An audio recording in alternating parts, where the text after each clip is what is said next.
Let's read the paragraph. That's on page 21, the bottom paragraph. Subhuti, what do you think? If someone filled the universe with the 7 treasures and gave all away in his practice of dana, would this good cause enable the giver to gain a great merit? So the Buddha asked Subhuti a question. If someone would be so generous as to give out quantity of help as valuable as the 7 treasures, treasures so much that they fill the universe, so many treasures, would that person have a lot of merit?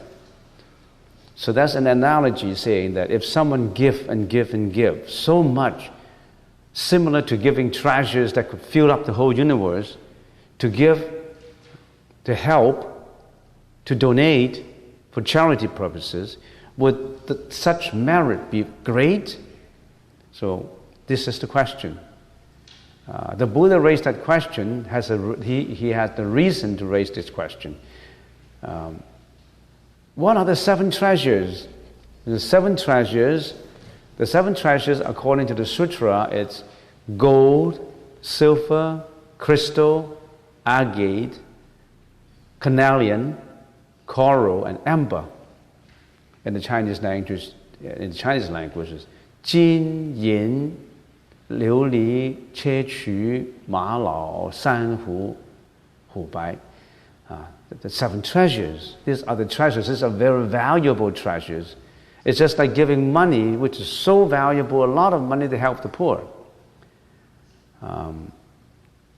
In the Sutra, the Buddha mentioned a few times an offering of the 7 treasures, giving an analogy, giving out treasures. In chapter 8, he says, making an offering of the 7 treasures does not compare with seeing one's nature. In other words, even if you give out the 7 treasures as much as treasures that could fill up the whole universe, the merit so obtained will not be as great as when you can see your own real nature in chapter 8. It's not comparable. You see your own real nature, that merit is even more than giving immeasurable treasures to help to give out. Why? We already explained that. Of course, first comment, you may not know about it because we already have covered chapter 8.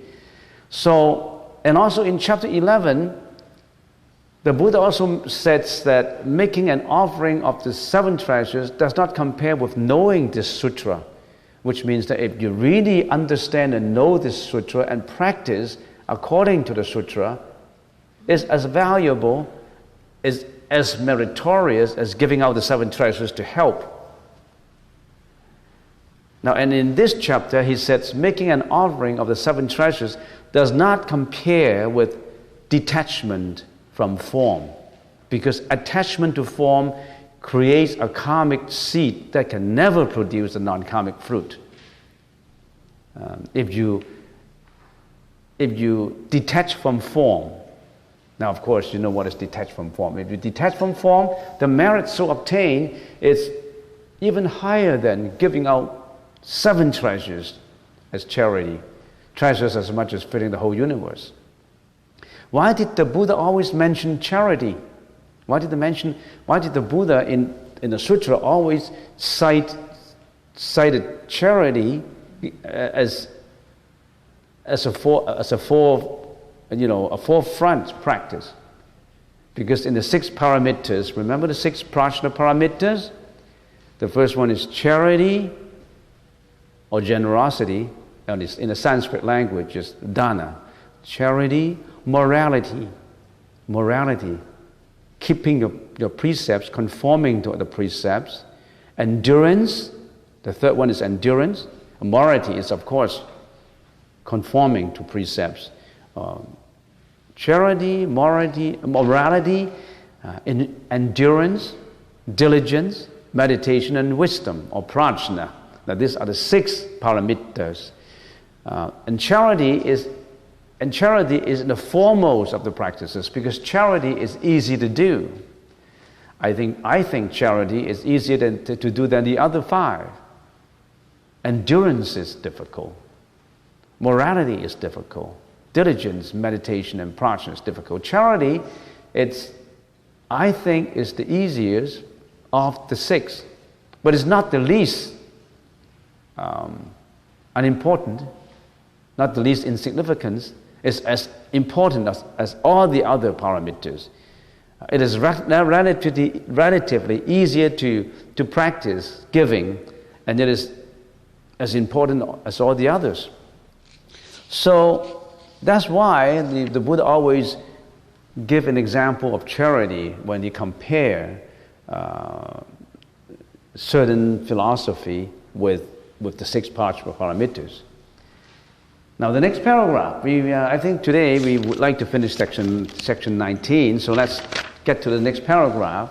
The next paragraph will be on the next page, on page 22, and it said, yes, well-honored one, because of this good cause, the giver would gain a great merit. Well-honored one is Bhagavate, well-honored one. In the Chinese language is 世尊 Bhagavate, well-honored one. Because of this good cause, the giver would gain a great merit.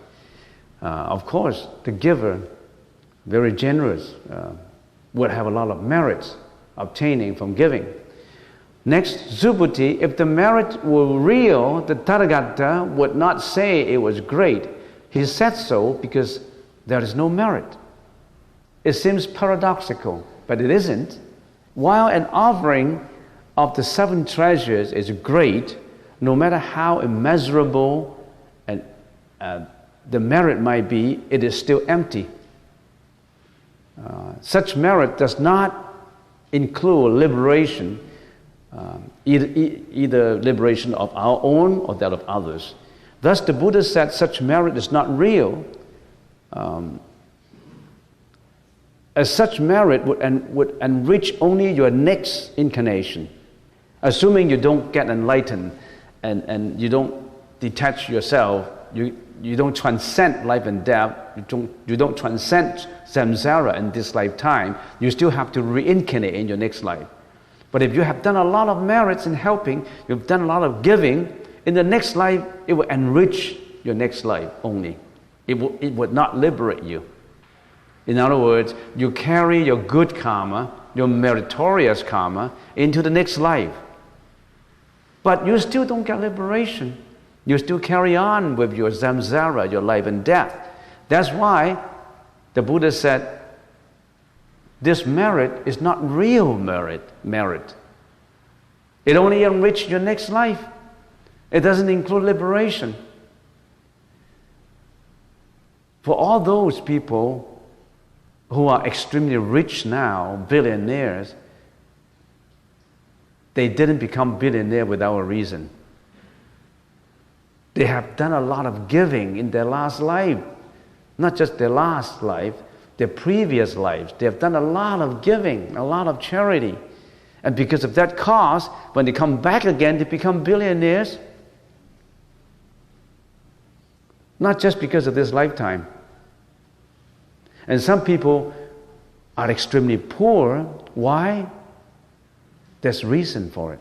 Nothing comes without a reason. They didn't give in their last life. They were so frugal and they were so parsimonious. They don't want to give out a penny. They're misers. There are people who have a lot of money and they don't want to give. They're so egoistic. Now, if in your previous life or lifetime you didn't give anything, you didn't help, you go into reincarnation, you carry that karmic force. When you come to this life, you're penniless. You could be born in an undeveloped country where they don't even have food. You suffer from starvation.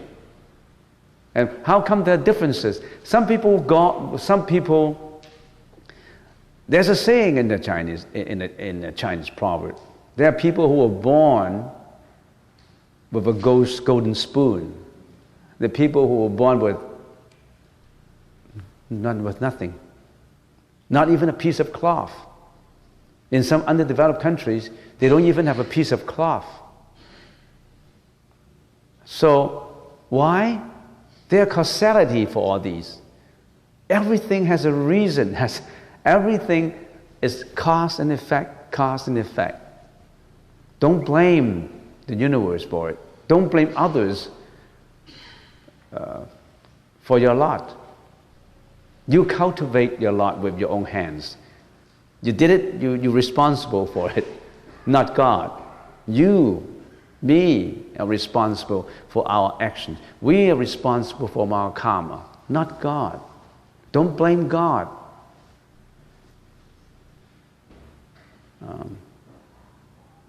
By the way, we already have touched on this topic. There are gods, billions of gods, but gods still have to go through reincarnation. You have to go beyond God. You got to transcend God. How? Here's in the Buddha's teaching. So why does merit, assuming if you're attached to merit, you still stay within the realm of the fallacious four conception: ego, personality, beings, and lifespan, or ego, personality, being, and continuity. Now that, the fallacious concept, you know, we already have talked about it in the previous chapters. Why is merit not real? If something is real, why is merit not real? The Buddha said what? There is no merit. That means because merit is not real. Why is merit not real? If something is real, it should not be limited by time, by space, or by conceptual dimensions. This is the Buddhist definition of reality. If it transcends time, transcends space, and transcends conceptual dimensions, it's approaching to reality. And sometimes we call it the Dhammakaya. So the Buddha speaks of merit from the point of view of form and practices before we attain nirvana. Although merit is not real, but it supports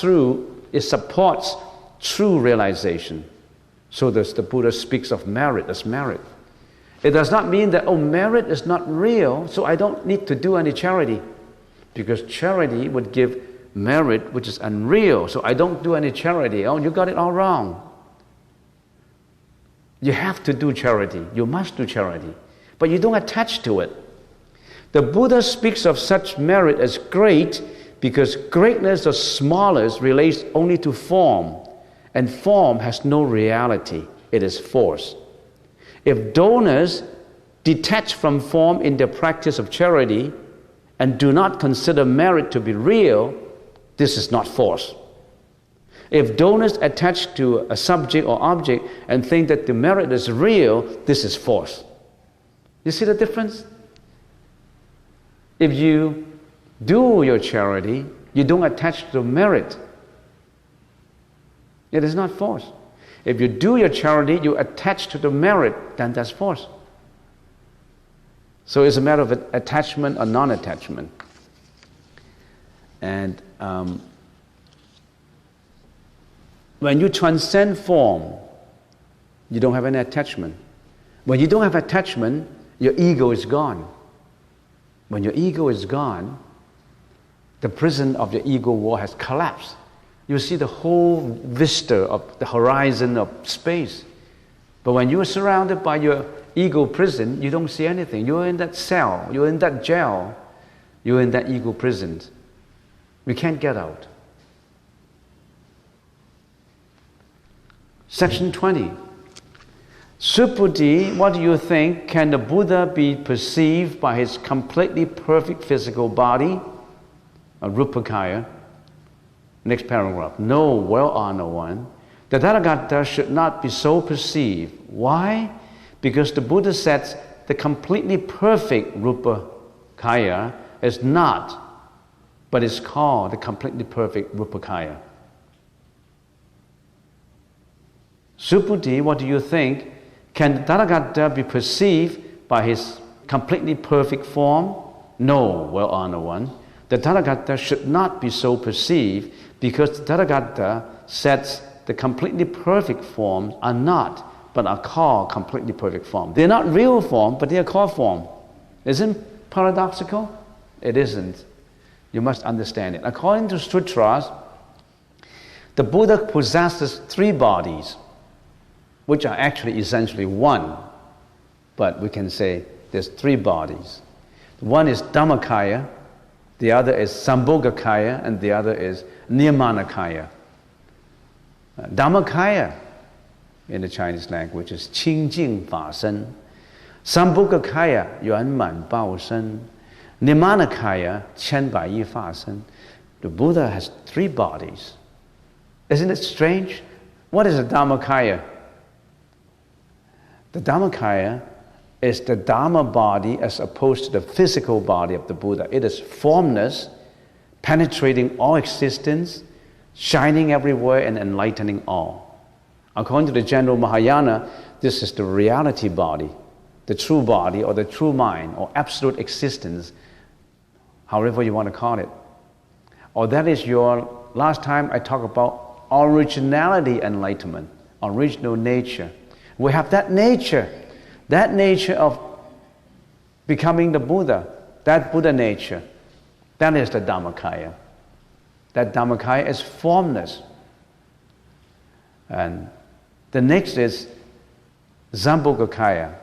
I'm just refreshing your memory. I have already talked about this, but in order to explain the physical body, can be perceived the Buddha by his physical body and his gracious appearance. Some people attach the gracious appearance. Now, the Dhammakaya you cannot see. The Sambhogakaya, that's the reward body of the Buddha. The ideal body of a Buddha, which is produced from entering Buddhahood as a result of vows taken during the practices in the Bodhisattva path. Now, this body can only be perceived by Bodhisattvas. We cannot see them. We cannot see the Buddha's Sambhogakaya because our level is not high enough. We cannot see the Sambhogakaya, only Bodhisattvas.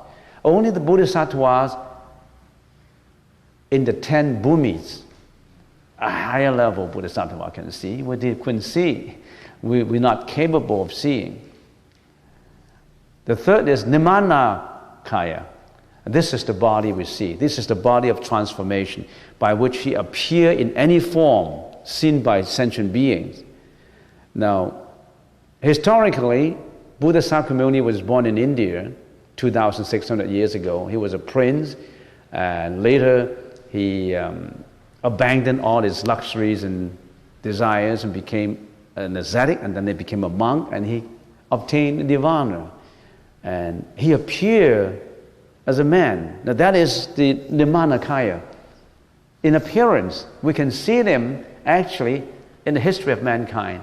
Now that is the Nirmanakaya of the Buddha. Now the Nirmanakaya of the Buddha contains 32 meritorious attributes and 80 minor characteristics. 32 meritorious attributes.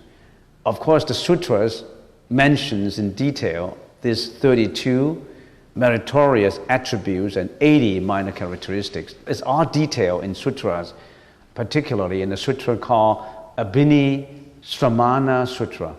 It's the most comprehensive Buddha biography in the Chinese Buddhist canon.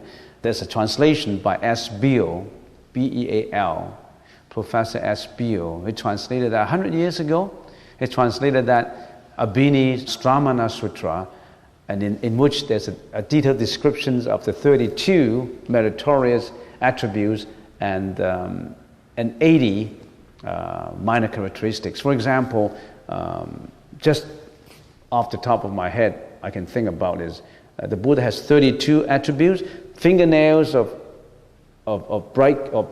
copper color and well developed, smooth fingernails and concealed ankles, even feet, tender, pure, round body, well proportioned, broad and graceful limbs, and all that. 32 with limbs longer than, when you stretch limbs, is longer that you can reach the ankles, the knees. 32 altogether. You can go into detail of that. about that. The appearance of the Buddha, as seen by sentient beings, is the Nirmana Kaya body.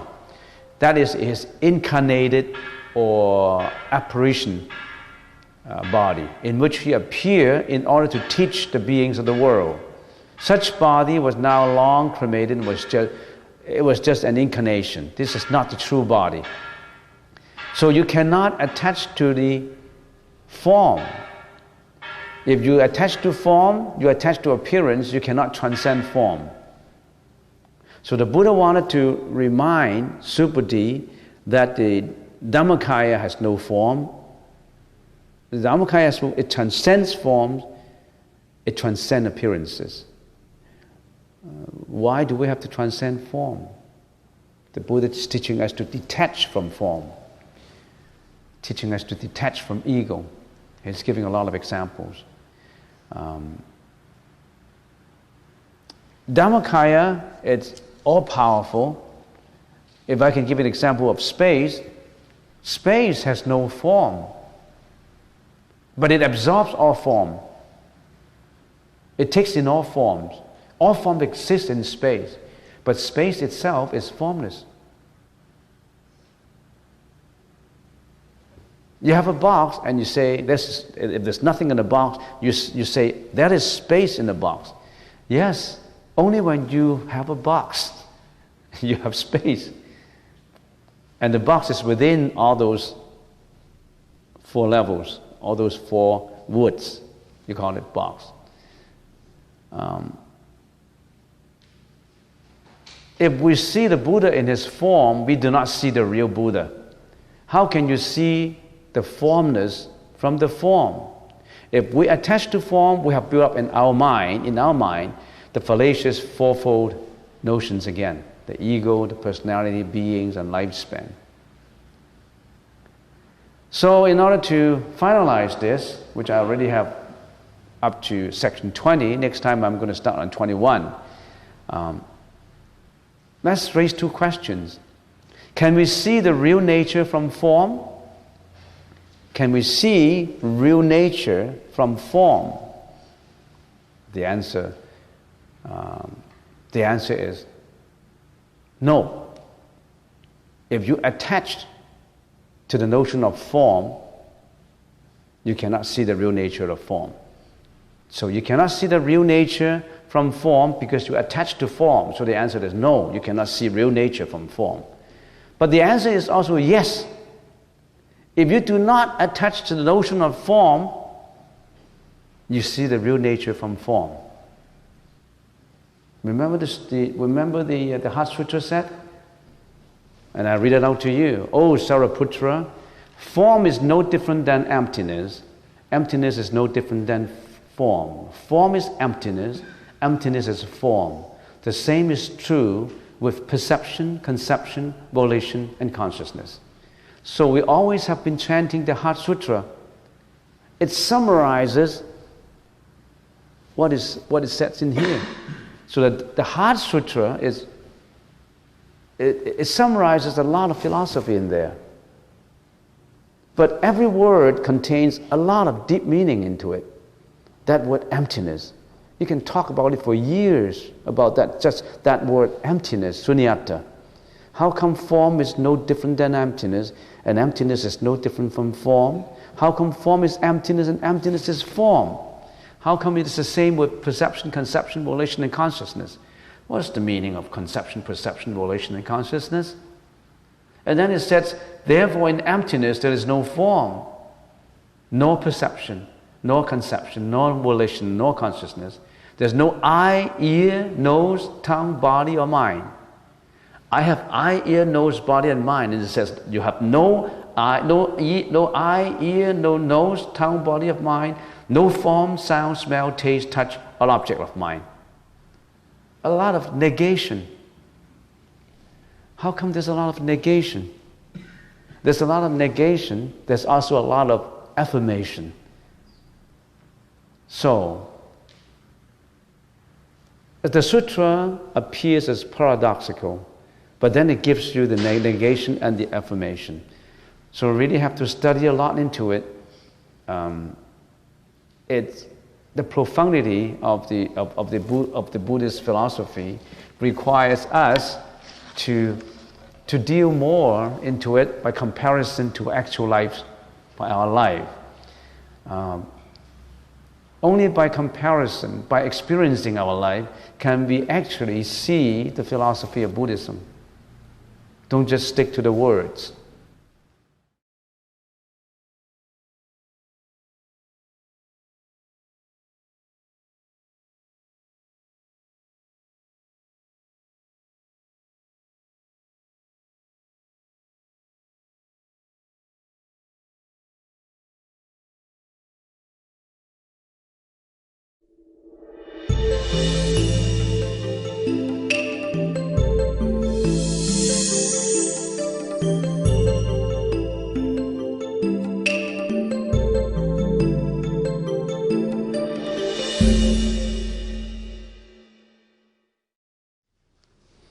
Last time, we finished at chapter 20, page 22. So we finished at chapter 20. So today, we should start with chapter 21, or section 21. Subuddhi, do not say that the Tathagata thinks, I must expound the Dharma. Do not have such a thought. Why? Because if someone said so, he will really slander the Buddha and be unable to understand any teaching or my teaching. Subuddhi, when the Tathagata expounds the Dharma, there is really no Dharma to teach, but this is expediently called teaching the Dharma. Now let's explain those two paragraphs. When ordinary beings, for example, when ordinary beings are teaching something, before he teaches, his mind would think. Anybody who teach, a professor, a lecturer who teach, when he's teaching, he must be thinking. He must, for example, think in his mind that I'm going to say this, I'm going to organize in this way, I'm going to analyze in this way, I'm going to differentiate and discriminate in this way, and I am going to bring it out like that. This is my form of presentation. When you're teaching, you've got something to say. When you've got something to say, you must have form. You must have certain conceptual dimensions in your mind. So in other words, the Buddha, or anyone who teaches, he is using his mind to organize in such a way. Now, that's the mind he's using. What mind is that he's using? What is that mind? He's using, like your mind, like my mind, the delusionary mind, the unreal mind. The mind that we are using is not the real mind. Well, that's a powerful mind, of course, per se, that's a powerful mind, but that is the unreal mind. Why is that the unreal mind? The mind that a professor, a tutor, you, me, teaching, that is not the unreal mind. Why? Because that real mind is always what? Is always full of bias, full of bigotry, full of influences of your background, your education, your acquired knowledge. That's the mind that we've got. And sometimes that mind is full of anger, jealousy, hatred, envy, disappointment, fear, depression, you name them. That's the mind that we're using to teach. When we're teaching, of course, we're not doing evil deeds. We're teaching, we're imparting something onto the listeners. It depends on what you're imparting onto. If you're imparting onto something evil, you're creating evil cause. If you're imparting something that is meritorious, that is beneficial, you're doing something good. But our mind, the mind that we're using is like that. So, here it said, Subuddhi, do not say that when the Buddha is saying something, he forms that in the Buddha's mind. Because when the Buddha starts to teach, in his mind, he would not think, I'm teaching the Dharma. I am the speaker. You're the listeners. I'm going to impart to you all this knowledge. I'm going to give you all this. He's not thinking in his mind. Why? Logically, how can the Buddha be using the unreal mind to teach? The Buddha's mind is free, is liberated, is pure. That pure mind has got nothing. That pure mind delves on nothing. Nothing touches or affects the Buddha's mind, so the Buddha would not think when he's teaching, I have something to teach. I am teaching this Dharma. This is my Dharma. He won't do that like that. So if you say that, oh, the Buddha has a Dharma to teach, you are slandering the Buddha. You think that the Buddha is like a sentient being, like our mind. You're maligning the Buddha. You see the meaning of that sentence? That's what it means. Because you think that the Buddha is just like you and me. He has something to teach. You think that... but the Buddha's mind does not attach. His mind dwells nowhere. All dharmas are completely empty, and all names and words are provisional and based entirely on emptiness. Of course, you've got to know what emptiness means. First-time comers may not know because there's a definition of emptiness. Emptiness does not mean nothing. It does not mean that. It has a profound meaning in emptiness. So if you think that, oh, the Buddha has a Dharma to teach, I have the Dharma to listen to, that you are maybe inadvertently thinking that the Buddha is like us. He's got something in his mind, and I am, of course, myself. I'm acquiring. The Buddha is teaching. I'm acquiring. You are doing this subject and object attachment again. Do you see the point? I'm sure the people who come here and listen all the time, you know my point. For example, when we become angry, and if we immediately come to a realization and see the emptiness of such anger, then we see the nature of the anger. Then the anger is no longer a mental affliction, no longer an obstacle to us, no longer a danger to us. If you see anger as an obstacle, it's a danger. If you see anger as empty, then it's not an obstacle anymore. If you see a flower, and if you see the non-flower elements of that flower, then you can safely use that word flower. Otherwise, that word flower is provisional, it's fallacious, it's just a name. If you see the emptiness of the flower, you know the nature of the flower.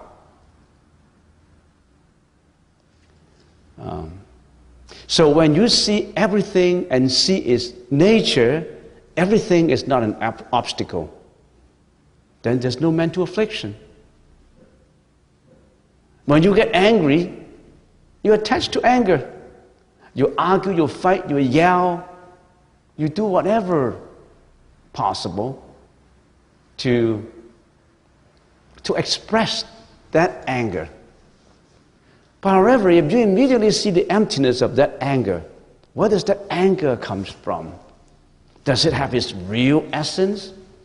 Oh, that anger comes from my brother misplaced my book and I couldn't find it. And why did my brother misplace my book? Because I put it somewhere, and then I used to put it on my bed, and then the book is in the way of his sleeping position, and he just removed it because I just threw it on his side of the bed. So if you start to analyze it, that anger is a conglomeration of causes. It doesn't have its real nature. You break it down. You break down the ice. You're like an icebreaker. Here's an obstacle of an iceberg in front of you. You use that trap and you break it through. You break the anger. You see the emptiness of the anger. The anger If you turn it around, it's a blessing in disguise. It's something to get you enlightened. So suffering is enlightenment, enlightenment is suffering. It's one coin with two sides. But how many people see the nature of anger when they're angry? They're being led away. They only expressed it by what? By emotional expression. They jump around, they yell, they fight, they throw things around. And I've heard a boy in the family, when he got angry, he threw things at the TV. They already replaced 5 TVs at home. That's how he expressed his anger. Some people express his anger by hurting other people violently. The same with hatred. Some people express hatred by hatred. Some people express violence by violence. But if you're able to break through it, you're on your way to the Buddha's teaching. When we see hatred and see that hatred is not hatred, then we know that that hatred is truly hatred. You know what I mean? When you see the hatred is not hatred, then we know hatred is truly hatred. When we see that Dharma is no Dharma, when we see Dharma, we see the true Dharma, then that hatred is no longer a dangerous obstacle anymore. We break it through. How many people can break it through? I can break it through if I'm analyzing it using emptiness. When I forget about emptiness, I get angry. You practice and practice until when the anger comes, you immediately break it through. For some people, when anger comes, it's like the ice. They found that iceberg. They've been fed up by that iceberg. And then they go home, they look for the car. There's a time lag in between. You can't break your anger immediately. You still yell, you still shout. You still want to fight, you still want to argue. But afterwards, you think about it, you ponder about it, and you feel remorseful. You feel that you shouldn't have done it. Sometimes that could be too late. To some people, he expresses anger by hurting other people. He committed the crime of hurting, the crime of killing. And then he becomes remorseful. He feels sinful and guilty, but that's too late. So the practice depends on how immediate can you break through that ice. Bodhisattvas come to an immediate realization of any obstacle in front. We sentient beings, sometimes it may be too late. But being too late is better than not knowing it. For some people, they committed something wrong and they don't even know about it. They don't even feel guilty about it. They don't even know that's a mistake. Some people keep on shoplifting. They never know that is illegal. They just keep on doing it until one day they got caught. A more clever person, after doing it for a few months, he comes to realization, oh, this is something not right. I would stop. An even more clever person would immediately know after the first act. The wise person would never have done it. So it depends on the level of enlightenment. How enlightened are you? So everybody has different levels. Every person has different karma level. So that's why we're all different. Why are we going through the lot that we have gone through? Because of what you have done. Your karma brought you here. Your karma, brought you to what you have experienced. That's why everybody is different. Some are healthy, some are unhealthy, some are rich, some are poor. No one is the same. No two persons have the same, if we can call fate, No two persons have the same fate, not even twins. I already mentioned that all the time. So, think about this. If we think that the Buddha thinks like us, that means the Buddha is teaching and has something to teach, then the Buddha in our mind is like a sentient being who is unenlightened. Unenlightened, yeah. When we teach, we differentiate.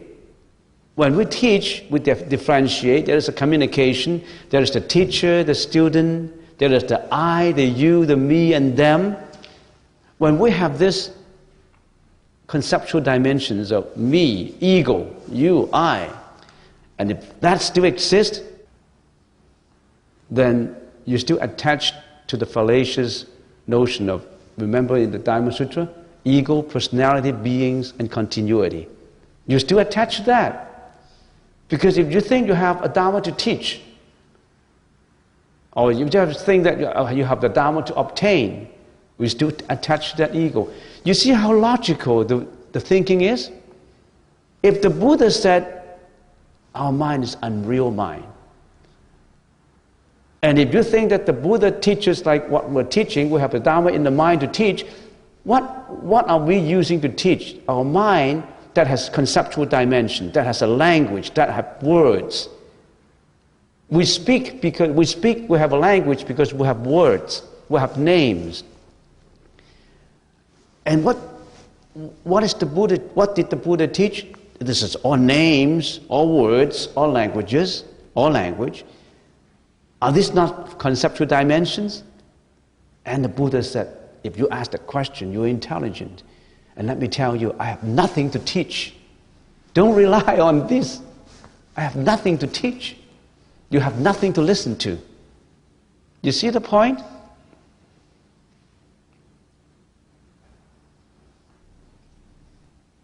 If you think that the Buddha has something to teach, that means the Buddha has an acquired knowledge. The Buddha has obtained something. And you still have the subject and object attachment. So, you see those two paragraphs? That's exactly what it means. When the Buddha is teaching, he wouldn't have this in your mind, I have something to say, I have something to teach you, you've got to listen, this is good for you. He wouldn't have that in his mind, because he's teaching from the pure mind. He's just expediently called that Dharma, because if you don't call it something, what do you call it with? He just expediently used that medium of communication, that is the language, the words, to impart to you what he wants to say. But in his mind, it's all pure. See that point? So how did the wise Subhuti answer the Buddha's question? That's a difficult question to answer. But before Subhuti hesitated, the Buddha answered for him in the next paragraph, the third paragraph. He says, when the Tathagata teaches the Dharma, there is really no Dharma to teach. That's why it is called a Dharma. This is called teaching the Dharma. It seems paradoxical. It is not. It's just people don't understand it. They think it is paradoxical. Then let us get a closer look at this from two perspectives. Again, that's why I said if we can finish these two paragraphs in 45 minutes, it's sufficient for today. Let's take a look at it again in detail from two perspectives. One is from the Buddha's perspective, the speaker's perspective, and the other is from the listener's perspective.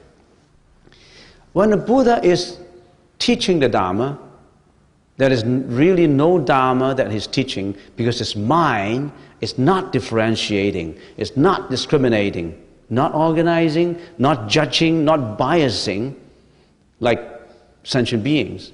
His mind is pure and free from all. He is speaking just because he wants to express it for sentient being to understand. He himself has no thought, not a trace of impurity.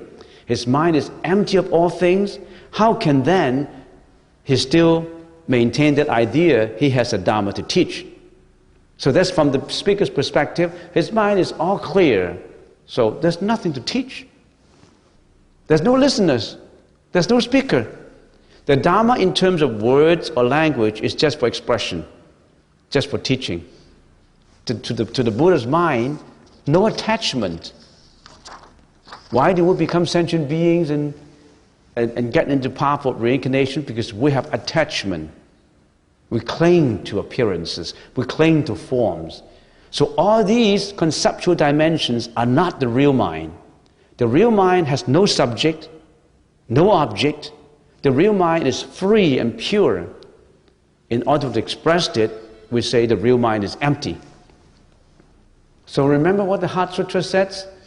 We just read the Heart Sutra, and I can repeat it in here, just to remind you. We just chanted the Heart Sutra. The Heart Sutra said, the emptiness of all things is neither created, nor does it perish.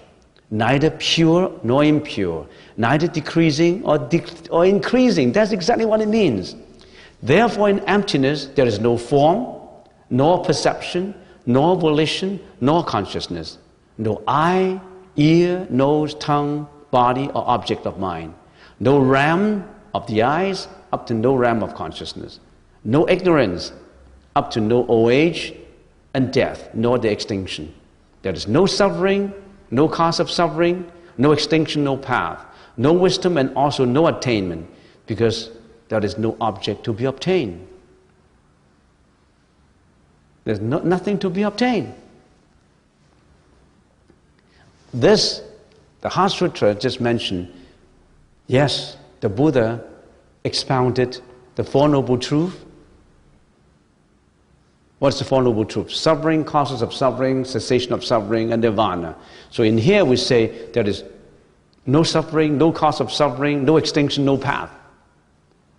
It does not mean that there is no Four Noble Truths. It means that the real mind, it does not come out from the real mind. The real mind is pure, and yet it has to come out. It comes out from the unreal mind. But if nothing comes out, how can sentient beings be benefited by it? So that's why it's affirmation of the Dharma, and then there's a negation of it to tell you that all that is from the unreal mind. Do you know about the unreal mind? Or you stick to your unreal mind? You still live by your unreal mind?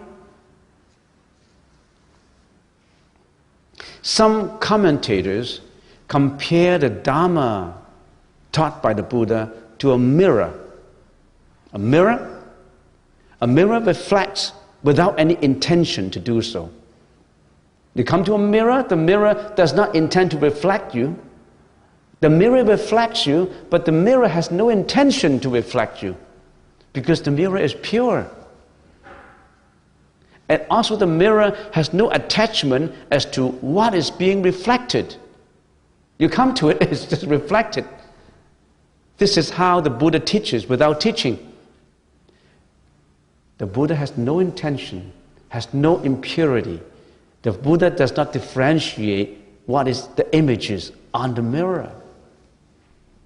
It's one pure reflectability. Now, that's what it means by this paragraph, from the perspective of the speaker. The speaker, it doesn't come from the speaker's unreal mind. It's from the truth. But yet, he has to speak about it. In other words, remember we said the Buddha has three bodies. The first body is Dhammakaya, the second is Sambhogakaya, and the third is Nimanakaya. So in the Chinese language, the first is Fa Shen Dhammakaya. The second is Bao Shen Sambhogakaya. The third is Ying Hua Shen Nimanakaya. Now, Dhammakaya, the Dhamma body, is thoughtless. It has nothing in it. So it says nothing and it teaches nothing. It expresses nothing. How can the formless express form? It accommodates form, but it doesn't express in form. But when the Buddha is teaching, he's using the Nimanakaya, the transformation form, not the Dhammakaya, and not the Sambhogakaya, Because we sentient beings, we cannot see the Sambhogakaya. Only high-level bodhisattvas can see the Sambhogakaya. The Sambhogakaya is the reward body of the Buddha. We can't see them. We don't have the ability to see them. But bodhisattvas can see them. Avalokitesvara can see them. Siddhagapa bodhisattva can see the Buddha's Sambhogakaya. Or maybe arahats can see the Sambhogakaya, not us. We only can see the Buddha's Nimanakaya, the transformation body. What is that transformation body? That is the body reincarnated in this world historically, 2,600 years ago. Sakyamuni Buddha. He was a prince born in India. He left his palace, went and became an ascetic, practiced, and he got enlightenment. That is the transformation body that we can see. And that body he uses to preach, to teach. So we're talking about teaching here of the Nirmana body. But here, the Buddha reminds us the Dharma body has nothing to teach. Because the Dharma body is thoughtless. If the Dharma body has something to teach, it's not right. The Dharma body has nothing to teach because it's one pure reflectability.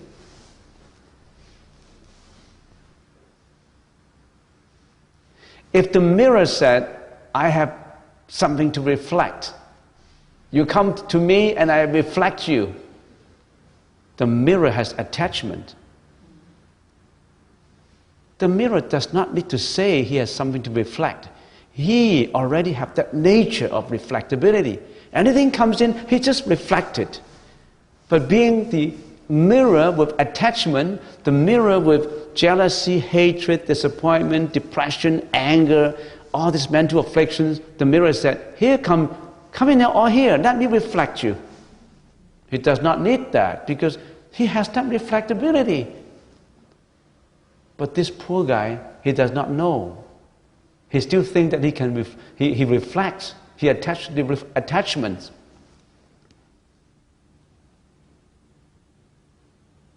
Okay, that's from the perspective of the speaker. Now, how about from the perspective of the listeners, that there is no Dharma to listen to? Because there's no Dharma to be taught, there's no teaching. From the listener's perspective, how do we perceive it? When we are learning and practicing, like what we're practicing now, we're doing meditation, we're chanting, we are carrying out good conduct, we're observing morality, we're being a good person, we're learning and we're practicing. We're the listeners or the readers, we're the objects. The Dharma teachers or the books, we think that's the subject. The Dharma is expressed in words, in the language that we understand. In our mind, we still have the conceptual dimensions of learning and listening and differentiating and discriminating and contemplating. But if we consistently practice according to the Buddha's teaching, we may gradually or we may finally come close to a realization if we practice like that. Of course, we attach to language, to names, to forms, to the philosophy, to the teaching, but as we practice more and more and more, we will finally come to a realization. We'll come to a realization of that true reality. The time will come. Why? Because we have sown these seeds of enlightenment. Right now, you already have those seeds now. When the time is ripe, you practice, the realization will come true. It depends on whether you apply the efforts. Maybe in this life, you come to the temple, you listen, and then you go out again, and then you never come back again. That seed has been planted in you. But because you don't practice it, you just carry on reincarnating and reincarnating, life after life after life. You go through all this suffering, and one day, you go to another temple, you see the Buddha statue and say, oh, it seems that I've been here before. How come it radiates graciousness to me? How come I feel peaceful? Well, how come when I come to the temple, I feel peaceful? Because that seed in you that you have sown in your previous life cycles, all of a sudden reminds you. You've been here before. It reminds you. When it reminds you, that is equivalent to water sprinkling onto the plant. The sun shines onto the plant. It gets sprout. It slowly comes up, slowly comes up. So you see the importance of sowing seeds. We should sow seeds not only in ourselves. We help all sentient beings to sow seeds. Certainly your family members. You utter a word of wisdom to them, a word of Amitabha or Sakyamuni Buddha or Siddhartha Bodhisattva or a mantra to them. And they learn a word. They learn Om Mani Padme Hum. That's been planted in them. Does not matter when that plant will gradually develop. That seed will sprout into a shooting, and then it become a tree, and then become bear fruits and flowers. It will come. So we should plant seeds in everybody. The more seeds you plant, the more meritorious your deed will be. So that's why Bodhisattvas are planting seeds of compassion to everybody, to all sentient beings. So the true mind has no conceptual dimensions. But when we learn and practice, we need conceptual dimensions. Through meditation of samatha and vipassana, we come to realization of emptiness. And we will realize that there's nothing to be attained, or nothing that we have obtained. Because it's emptiness. In the Mahaprajna Paramita Sutra, there is a story like this. And I like to end it with a story, because the gong will go in a few minutes. In Mahaprajna Paramita Sutra, Da Bore Jing, there's a story like this. Subhuti, the person mentioned in the Arahat mentioned in there, was renowned for teaching the philosophy of emptiness. 解空第一. He's the number one saint in promoting emptiness, because he fully understands it. That's the reason why he's always appear in the Diamond Sutra, because he understands emptiness the most, the best.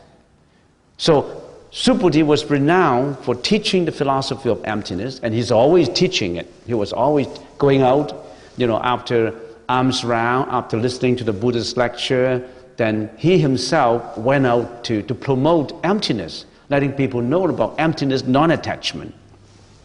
And one day while he was teaching, the king of one of the 6 heavens of Kamadhatu, because we have 6 heavens in Kamadhatu. You know Kamadhatu? For people who haven't listened to Buddhism, you may not know. Kamadhatu is the world of desires that we're living in. We have desires of, like, for example, food, sex, and sleep, and we have desire for reputation, for wealth, all these desires. In this Kamadhatu, we only occupy certain level of existence. There are other levels of existence in heaven. We have the 6 heavens, and one of the heavens is called the Sacro Devam heaven, or the Sakra heaven. And the king of that heaven control this world, the desire world. So one day, Subhuti was teaching the king of one of the 6 heavens of Kamadhatu. It's called the Sakra Devanam, or simply the king of Sakra heaven. Heard his teaching and was so touched and so impressed by Subhuti's teaching of emptiness. So he descended from heaven with all the other followers. He had a whole retinue of followers following him, all the guardian angels following him. So he was so happy with Subhuti's explanation of emptiness that it descended from heaven with a whole retinue of followers. And he instructed the guardian angels to scatter flowers, frequent flowers from heaven, onto Subhuti and all the ground surrounding, spreading, scattering flowers. And when Subhuti asked the king of heaven why he was doing this, at that time the listeners couldn't see the king of heaven. Only Subhuti could see. And why was there flowers coming down? And the sacred king said he is making offering to thank Subhuti for teaching him prajna. It's just a thank you. He praised him and he thanked him and he wanted flowers scattered onto him. And Subhuti replied, and he said, but I have not said a one word of prajna.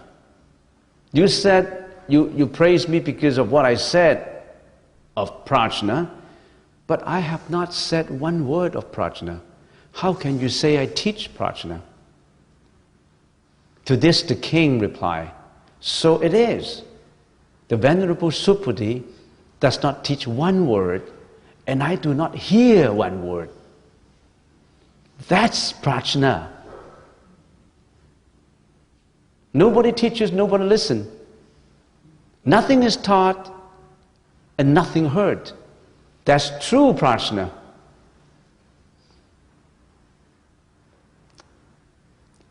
Not only are the teachers and the teaching empty names, so too are the beings who listened, who believe and who practice this teaching.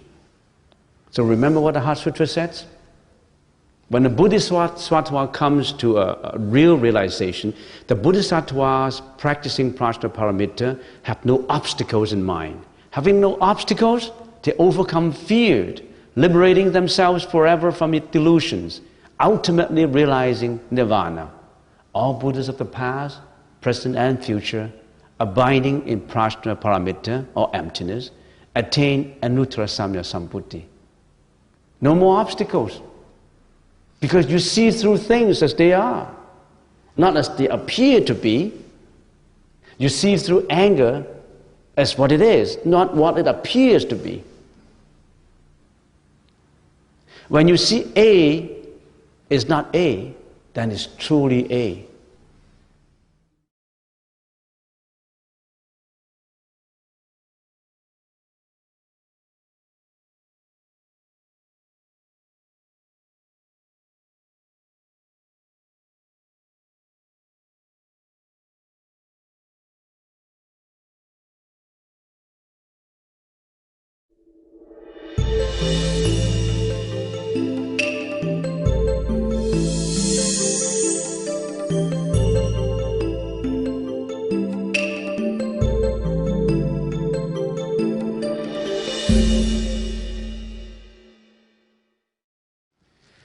Let us turn to Diamond Sutra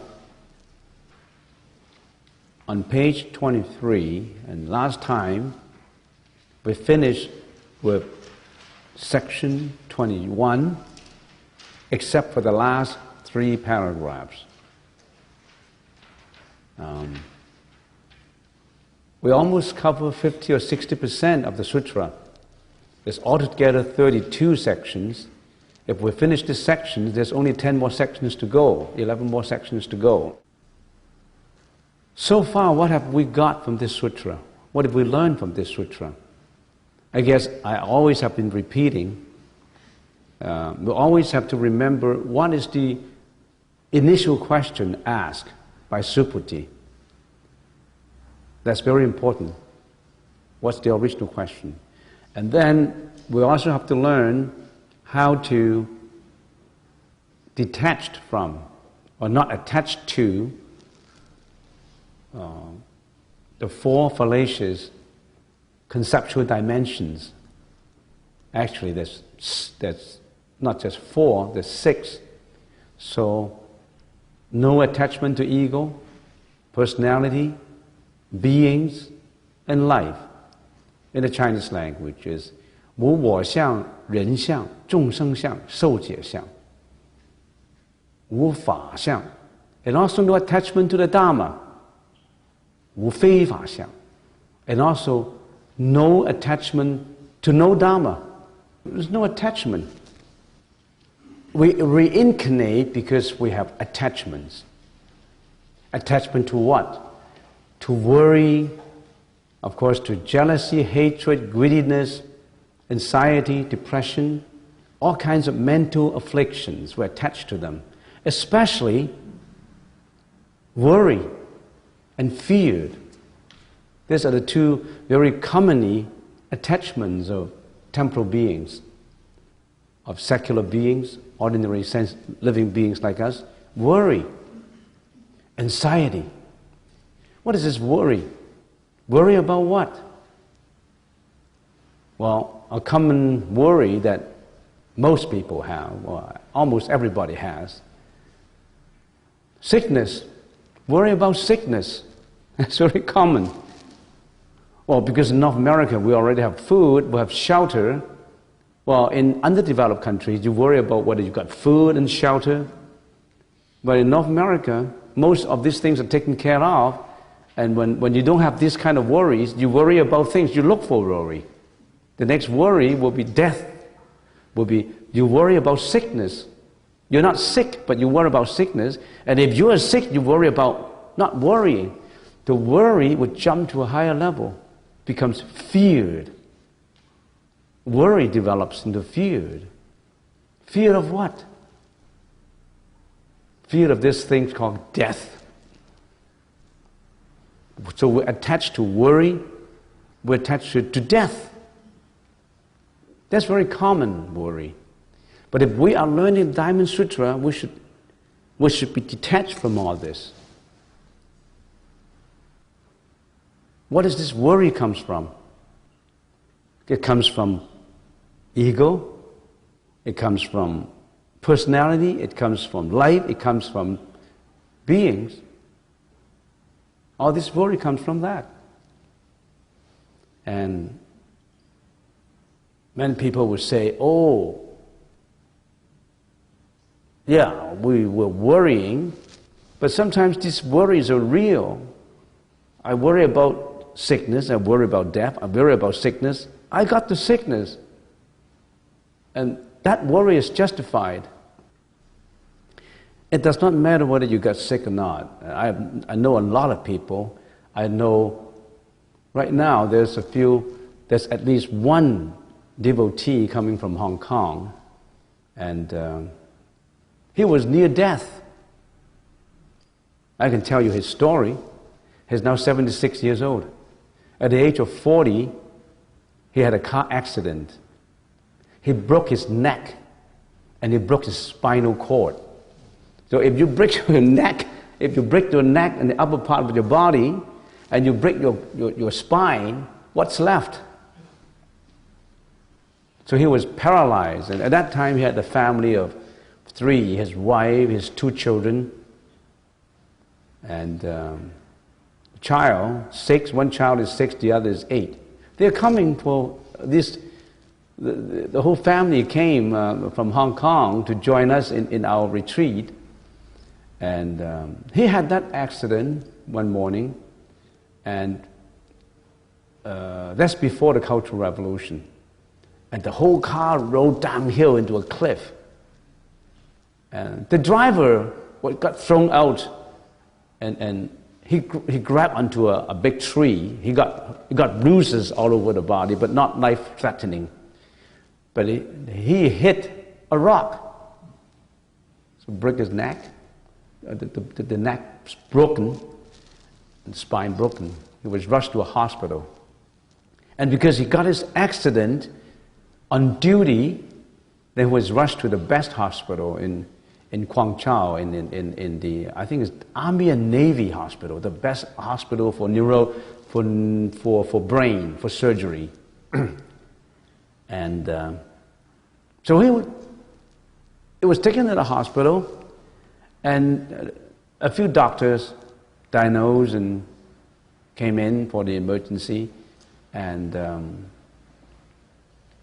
after long period of discussions and diagnosis, and they know his neck was broken, and his spine broken. He couldn't move. So they started the operation because he got his accident on duty, on the government's duty. If he didn't get his accident because of duty, he would have been dead because nobody would have money for such a surgery. At that time, very few people had money for surgery at that time in China. So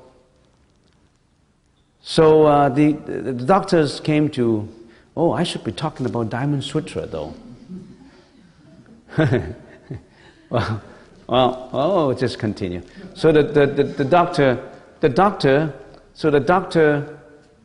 doctors make a decision that a surgery had to be performed, and to connect, to use steel wires, I don't know what did they use, to connect the broken nerves of the neck back and connect the spinal cord back.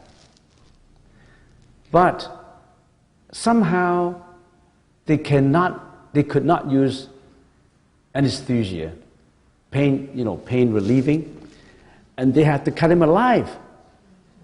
So he couldn't move, but he was still able to listen, and the wife listened. And do you want to perform talk to the wife and himself, do you want to perform the surgery? Somehow, I don't know why, he can explain it. I couldn't use anesthesia. Is that anesthesia, right? And he had to be cut with all the feelings around, alive. I don't know why they didn't use acupuncture at that time. It's many years ago, 35 years ago. And he said, go ahead, because what's left in me? If the surgery couldn't be done, I would be dead. So that's the only chance. So he grabbed at the chance and said, well, just work on me. So they turn him upside down, of course, and then cut, and then they connect. And then he passed out after the surgery. And he was in a coma. He was in a coma for how long? 2 years. It was in a coma, and the nurse turned him around and of course feed him with food he could still be eating. And after 2 years, he recovered. Isn't that a miracle? After 2 years, he recovered, and the surgery itself was successful. Somehow he was in a coma. But he recovered, and later he recovered and walked out of the hospital. At that time he was 40 years old, 40-something, 42. And he's now 76. And recently, at the age of 72, he registered himself for a degree in Chinese medicine. At the age of 76, he went to university. And he graduated just last year, 75. He said, do you want to attend my graduation? I said, I couldn't, I was in Canada. And then he got his degree, and now he wants to enroll for a second degree. This time not for medicine, for Buddhism. He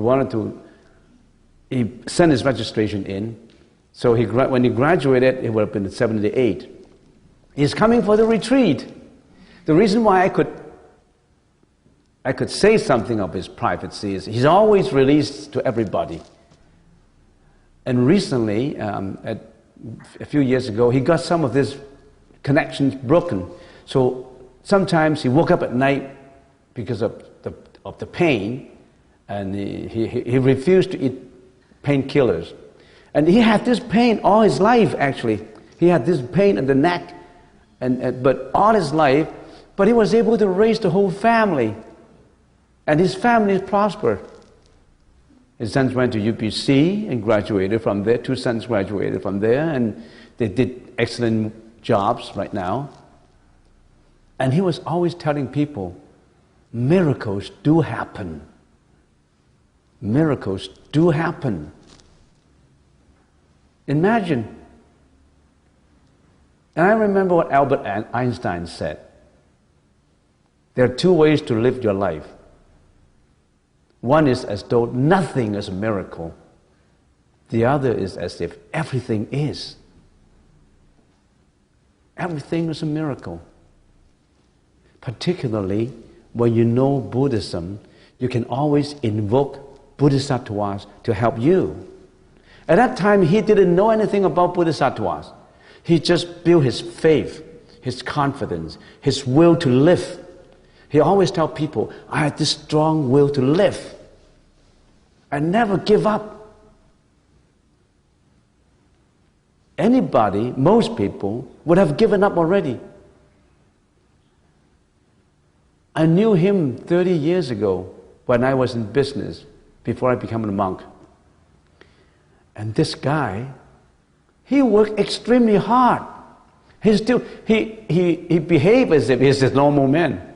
He went about everywhere traveling to South America for trading. He traveled to every part of China as if it's not suffering.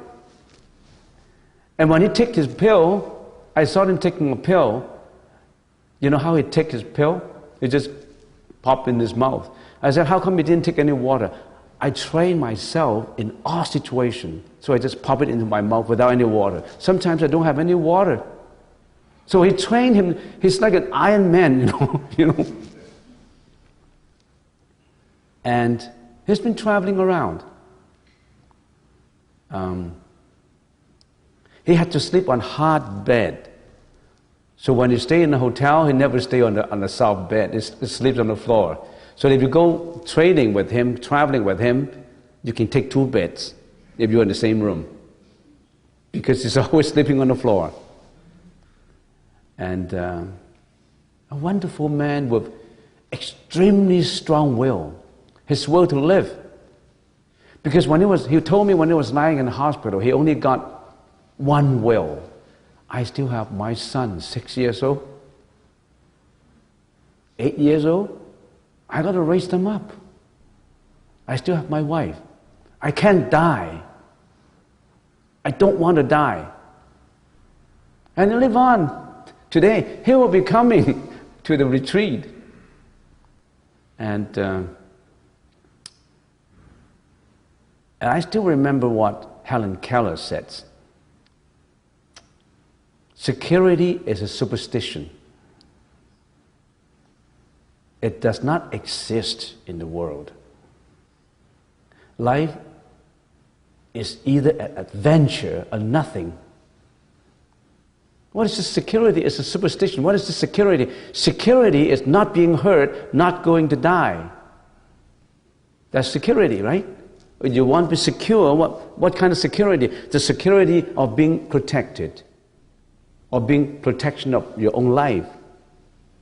So if you think that that protection automatically exists in you without you working at it, it's a superstition. It does not. Don't think about that way. There's no such thing as security. You've got to work it out. Life is either an adventure or nothing. What is this adventure? The adventure to live, the adventure to exist, the adventure to live in spite of all these difficulties, in spite of all these anxieties and fears and worries and hopelessness. Confidence. Every day counts. Every day is a treasure. You live every day, and nobody knows about the future. But on top of that, if you know Buddhism, if you're sick, you got the mantra to help you. Mantra gives miracles. I have seen quite a few people who suffer from life-threatening sickness. They got through. They're still living. They got the sickness 8 years ago, 10 years ago. And they've gone through a few operations and surgeries, but their will to live overcome everything. They still survive. Of course, they survive with suffering. They still feel painful. They still have to go through surgeries. They still have to go through a lot of inconvenience because of the sickness. They sail in that boat. And that boat sometimes in the stormy weathers back and forth, north and south, but they still manage to hold onto the steer, and the sail still stands up in the storm, in the winter, in rainy weather, in those snowstorms. But they still sail through. Some of those who give up already submerged. Which attitude you want to take is up to you. Which attitude? And that applies not only to sickness, that applies to everything in life. Do you want to sail through? Do you have the confidence to get it? If I didn't have the confidence, if I didn't have the strong will, I wouldn't have built this temple. I started this temple 30 years ago. I went through a lot of difficulties. I managed to survive. Sometimes when I look back, it's a wonder to me. How could I have done something like that? Of course, I got a lot of help from a lot of people. Lots of help. Without those help, I wouldn't have what is this temple today. This temple is not mine. This temple is a manifestation of cooperation, coordination, strong will. Very, very strong will. And sometimes I imagine, not just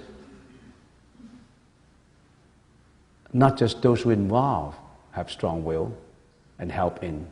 There's all others, guardian angels, existing sentient beings that are those that are invisible.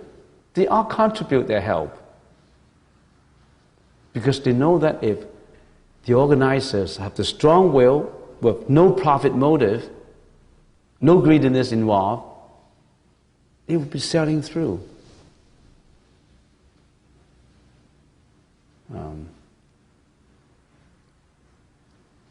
In the process of the 30 years, a lot of people, we met a lot of criticism.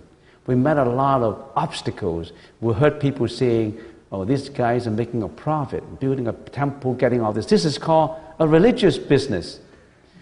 You get a lot of money from the business of religion. So these guys are successful. They're building a religious business. They're making money. But look, they're making a lot of money. You know, where did they spend the money? And are they justifying what they're doing? We met a lot of criticisms like that. And sometimes when I think back, invisible guardian angels, would they help people who only have profit motive? You think they are as stupid as us? They see through our minds. So what am I talking about now? I haven't gotten into the Diamond Sutra. But anyway, talking about detachment, not attaching to it, you need strong will. But I have seen many people who are being confronted by difficulties, obstacles, sickness, calamities, atrocious childhood. They all survive. And of course, there are many, many who got swallowed up by the sea, who got buried in the desert of the long journey. Right now I'm reading a book, it's written by a very good writer. It's called 10,000 Miles Without a Cloud. I think you should read that book. It's by Sun Su-yun. Sun is S-U-N. Get that in the library. S-U-N, that's the last name. Sun Shu is S-H-U and Y-U-N, I think. She also wrote a book called A Year in Tibet. And this 10,000 Miles Without a Cloud is a journal of her journey, walking the journey as walked by Xuanzang. You know Xuanzang, the monk who traveled from China to India for two years,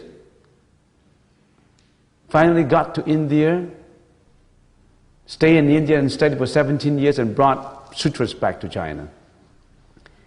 And many monks attempted the Silk Road to go to India. How many became successful? Very few. Out of thousands of them, most of them were buried in the desert. They sacrificed their lives. You see, all the Buddhisms that we've got, all the literature, you know, they came from easy sources. They came from sacrifices of life by these monks going over there.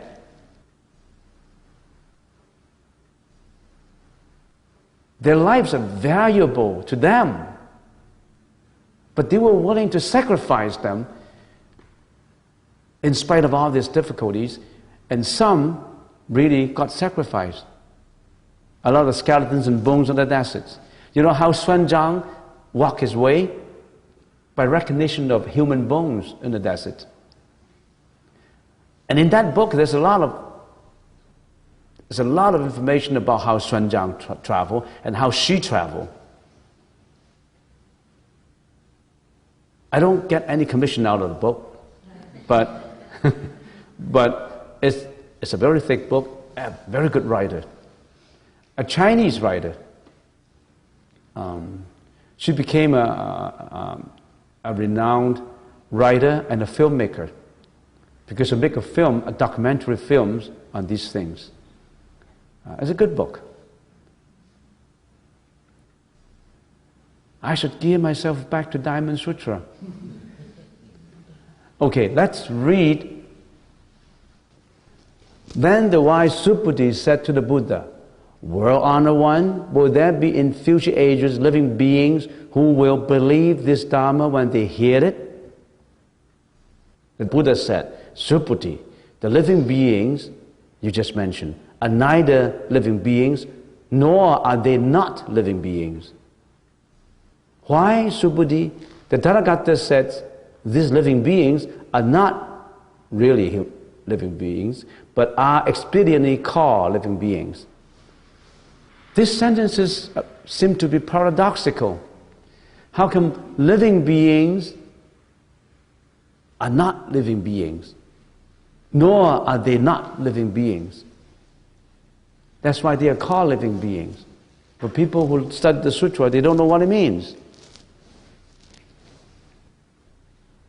What's the meaning of living beings are neither living beings, nor are they not living beings?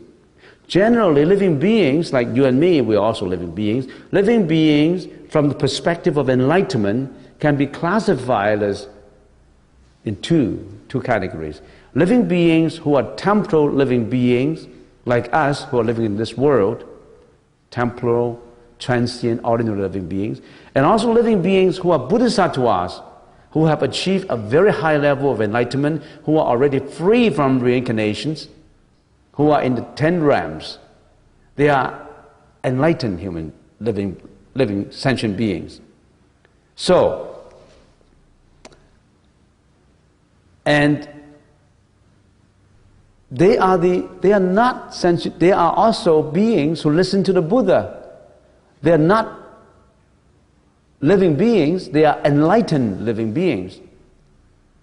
That's why they are not living beings, because they are different from us. They are enlightened.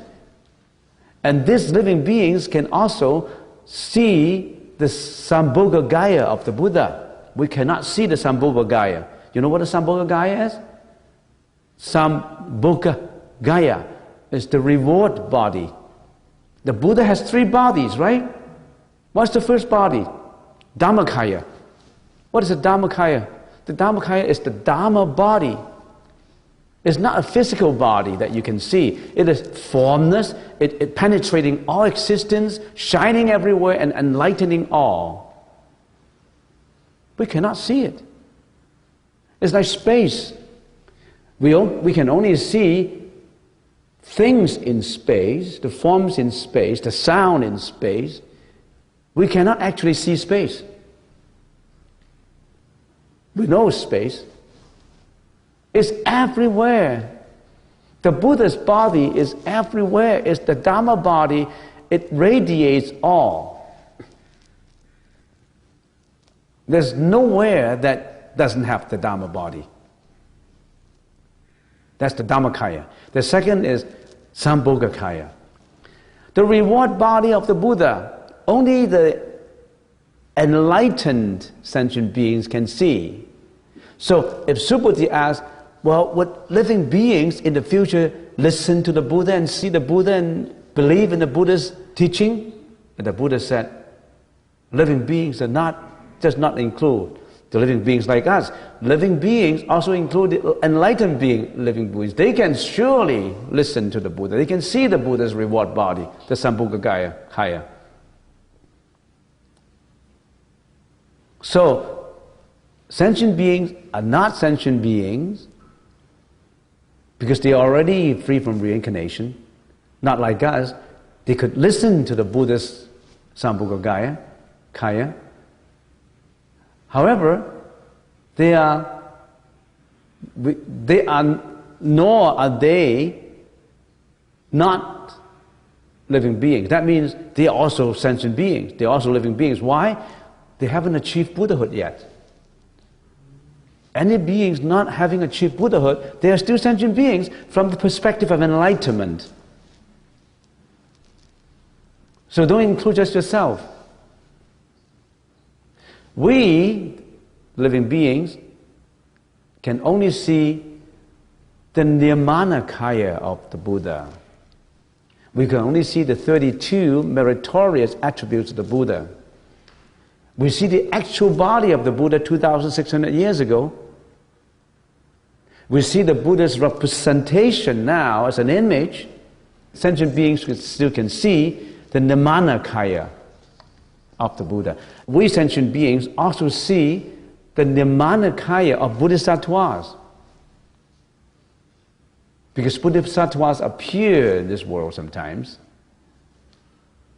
Avalokitesvara, even some guardian angels.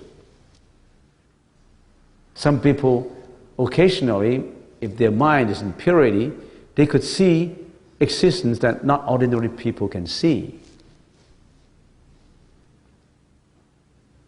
So, give you another example that you can remember. In a pond of pure water, if the water is crystal clear, so pure that there's not a trace of pollutant in it, in a pond of pure water, if there's no sunlight, you cannot see any image reflection.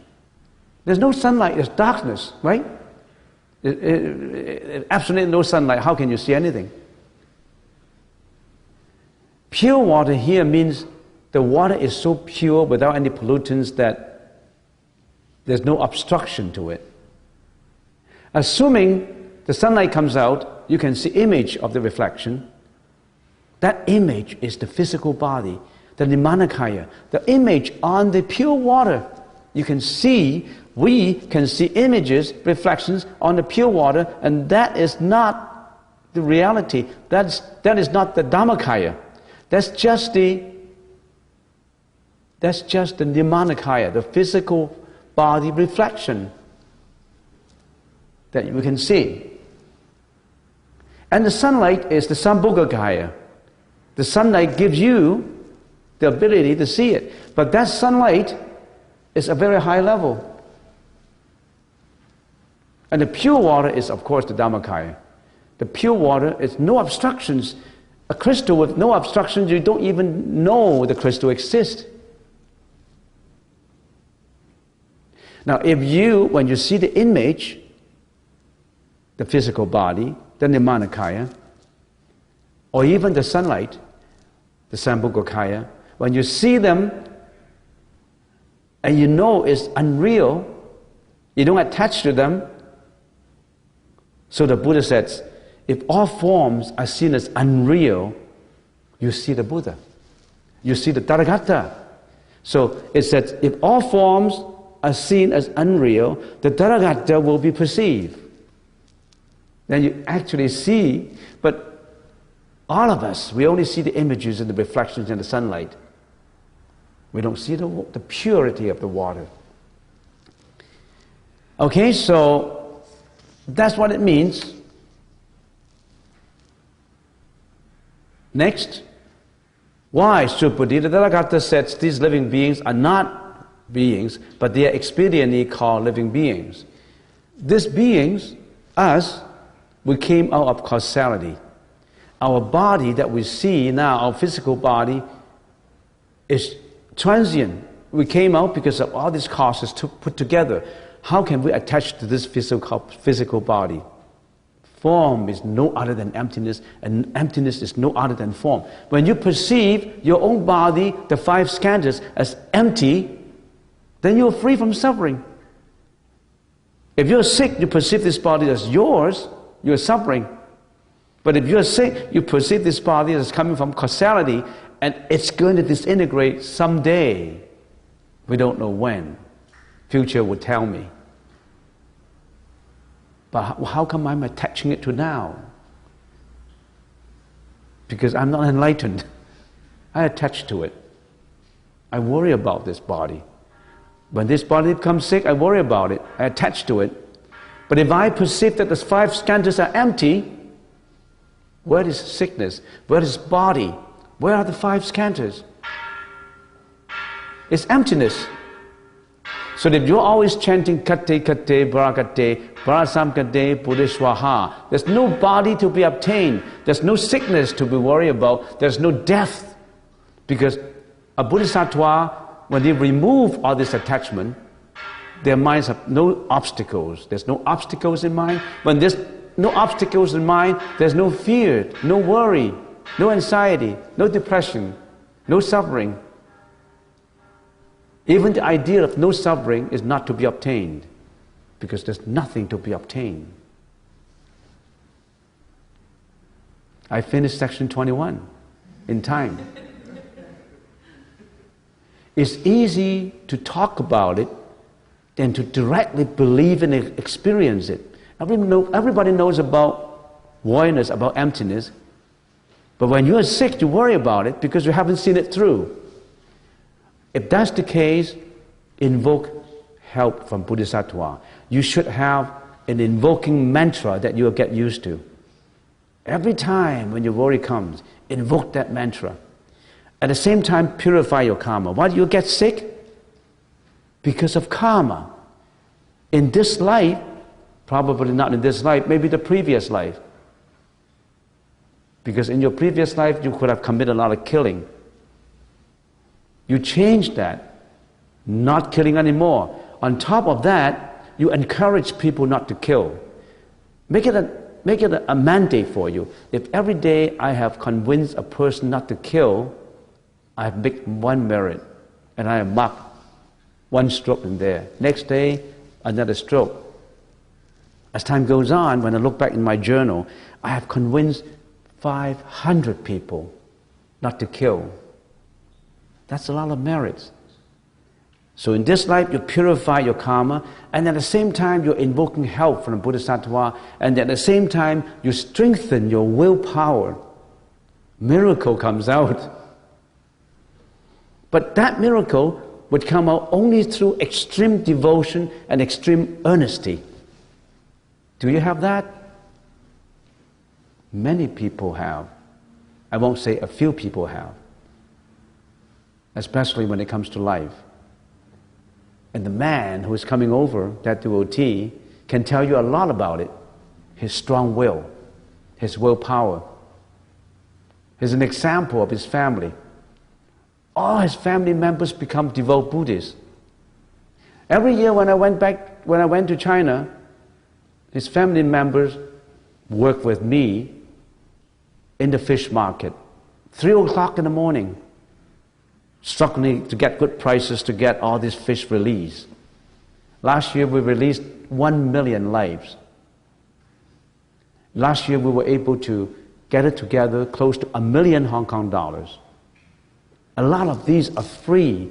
The traffic, the boats rental, all these.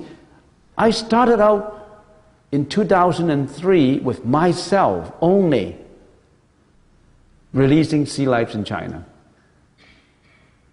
And the amount of money, the most is $180,000. That's the most, sometimes 60,000. And now I was able to get it close to $1 million. And I have more than 50 people coming with me for the release of sea lives and land lives.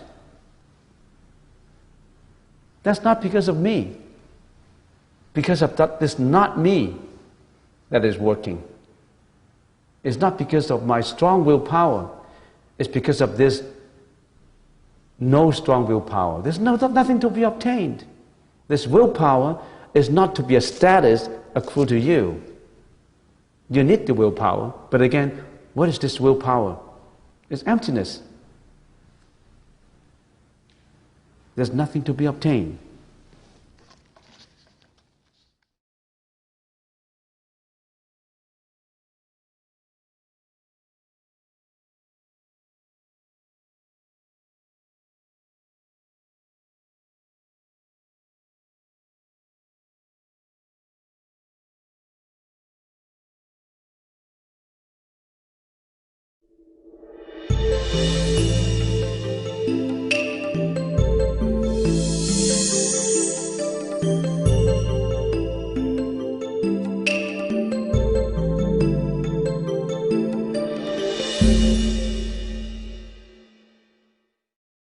We've been discussing on the Diamond Sutra for a few months now, and we have come to section 22, which is on page 23, section 22, or chapter 22. And another 10 sections away, then we'll finish Diamond Sutra. And then we'll continue with another sutra, the Siddhikapa Sutra. The Siddhikapa Sutra is more direct in its description about, especially about the inferno. Very clear description, very about the inferno. But before we go on to the Siddhikapa Sutra, we're trying to finish with the Diamond Sutra. Let's start with section 22 and read out the paragraph. Subhuti said to the Buddha, well-honored one. Well-honored one is the same as Bhagava, Bhagavate, Bhagava. Does your own attainment of supreme enlightenment mean that you have not gained anything whatsoever? The Buddha replied, just so, Subhuti, just so. I have not gained even the least dharma from supreme enlightenment. And this is called supreme enlightenment. The section 22, in the previous sections, the Buddha has been talking about the three bodies of the Buddha. The Dhammakaya, the Sambhogakaya, and the Nirmanakaya. Now the Buddha is talking about enlightenment itself, not the bodies, the enlightenment itself. So Subhuti said to the Buddha, well-honored one, your attainment of supreme enlightenment means that you have not gained anything whatsoever? Supreme enlightenment is expediently so called for ease of understanding. It comes from supreme enlightenment. If you arrive at supreme enlightenment, it arises as a result of what? As a result of causality. All this variety of causes put together, then we attain something. Nothing comes without a cause. Nothing in this world is without a cause. Nothing is coincidental. Many causes put together to have something come true. It's just that the fact that you're coming here listening to the Diamond Sutra is not without a cause. Your success in anything is not without a cause. Your failure is not without a cause. You are sick is not without a cause. You are healthy is not without a cause. So you got to be careful with the causes.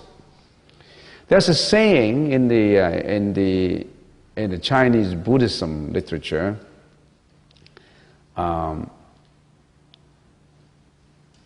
sentient beings are afraid of the effects, and they're not careful about the causes. Bodhisattvas they're afraid of the causes, especially bad causes, and they're willing to confront the effects. In other words, you have to be careful in what you're thinking and what you're doing, your conduct, your action, your speech, your thought. You have to be very careful that you don't cultivate the bad causes. What are these bad causes? Maybe you sow those bad causes and don't even know about it. What are these bad causes? Being angry, violent, jealousy, hatred, depression, you name them. All these mental afflictions, don't cultivate those causes. Those are bad causes. But a lot of people, they just don't careful. They're not careful about it. When they're not pleased, they just show the anger. When they hate, they just show the hatred. Or they express it by violence, by argument, by fighting, by revenge. They're not careful on the causes. Everything has a cause. So you be careful with what kind of cause you put into it. On the other hand, on the positive side, on the negative side, we already mentioned it. On the positive side, if you want something to be successful, have you put in all the causes to make it successful? You want a job. Just for taking an example, you're unemployed now. You want a good job. You want a job that you dream of. Have you put in all the causes that contribute to the creation of that job for you? Or you just sit home and wait for that telephone to ring? Have you got the training? Have you been lazy and not taking courses? Some people just say, oh, this is the job that I want, and they just read the newspapers or go to the placeman's office and try to look for it passively, without actively doing something to make those causes come true. What are these causes? Have you attempted to give yourself the education? No, my dad never gave me a chance to go to universities, and I'm poor. Fine, there's so many courses out there that may be free by the placement office. You can always do a lot of self-education. Have you been reading? Have you been educating yourself? Well, I have seen a lot of people who didn't have any university education, yet they are extremely erudite. That word? Yeah. Is that the word? Erudite. They're very learned, they are scholar, even though they haven't received any formal education. It's on yourself. It's you yourself that make the whole thing come true. Don't blame the world for it. Don't blame your family members. Don't blame the society. Blame yourself. Have you done all these causes that make your success come true? Or you just wait? So that means even supreme enlightenment is an effect of causality. Anything that comes true based on causality has a nature of emptiness. What is that nature of emptiness? It is impermanent, transient. It is not self-dependent. In other words, it depends on all causes put together. It has the nature of emptiness. It is void. It exists just for a short time. So, if we use that logic, supreme enlightenment is empty. All causes put together. The actual reality whatever, let's put it this way, whatever can be obtained is not real. Whatever that is obtainable is not real. It's not real, but it exists. It does not mean that it's not real. It's a delusion. Like this thing, my fist is not real. It is. But it's not real. Why it is not real? It has, and my whole body has the nature of emptiness. Why? Because I only exist at the most for 100 years. My body is impermanent. I exist because of a lot of causes put together that results in my existence. Why? I haven't been sick. My parents came together to give me the body that I have, and I have been growing old. There's so many causes that make me sitting in here today. Nothing is without a cause. How does that help me in Buddhism? I know everything depends on causality. That is very useful. Germinate all these causes that make you become what you want to be. Positive thinking.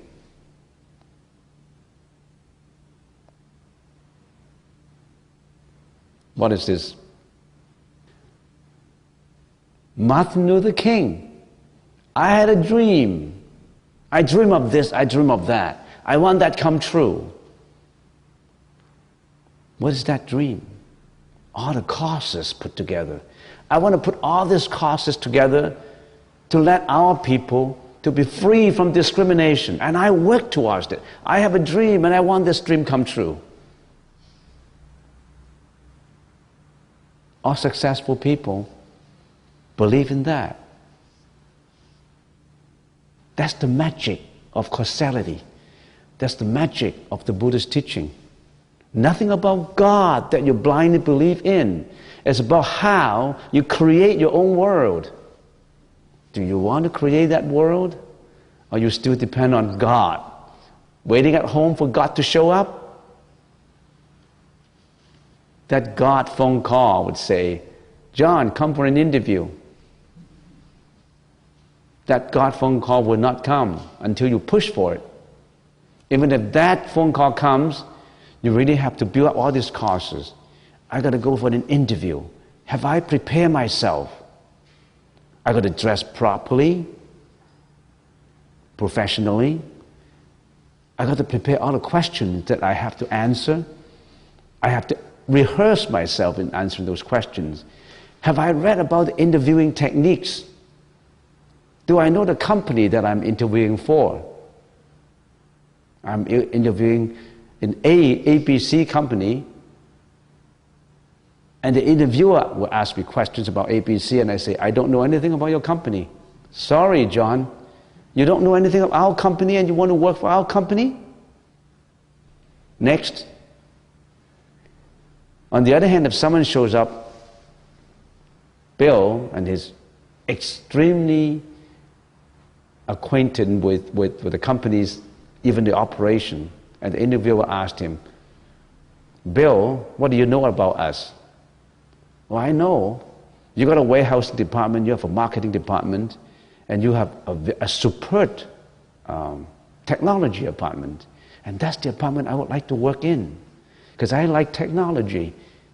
Or you're an accountant, you have an extremely good accounting department. Your accounts receivable is sound and safe. And I like to work with the general ledger of accounts receivable. You know everything about that company because you're prepared. You make all the causes come true. Have you made all the causes come true for your supreme enlightenment? Have you got the causes for enlightenment? So, you create your own world. Some people ask me, how good is the Buddhist teaching? Is it about prostration, kneeling, about meditation and sit there and doing nothing? No, you have mistaken it. It's about building up your confidence.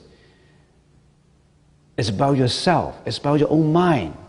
That's one of what the Buddha wants you to know about yourself. So the actual reality is not obtainable. The Buddha also points out the, if we want to say quote unquote, the negative side of the world, nothing is permanent. So the actual reality is not obtainable and should not be thought as such.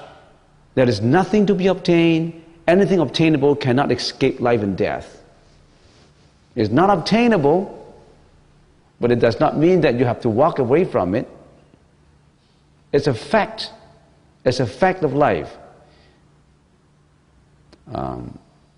Supreme enlightenment has no form.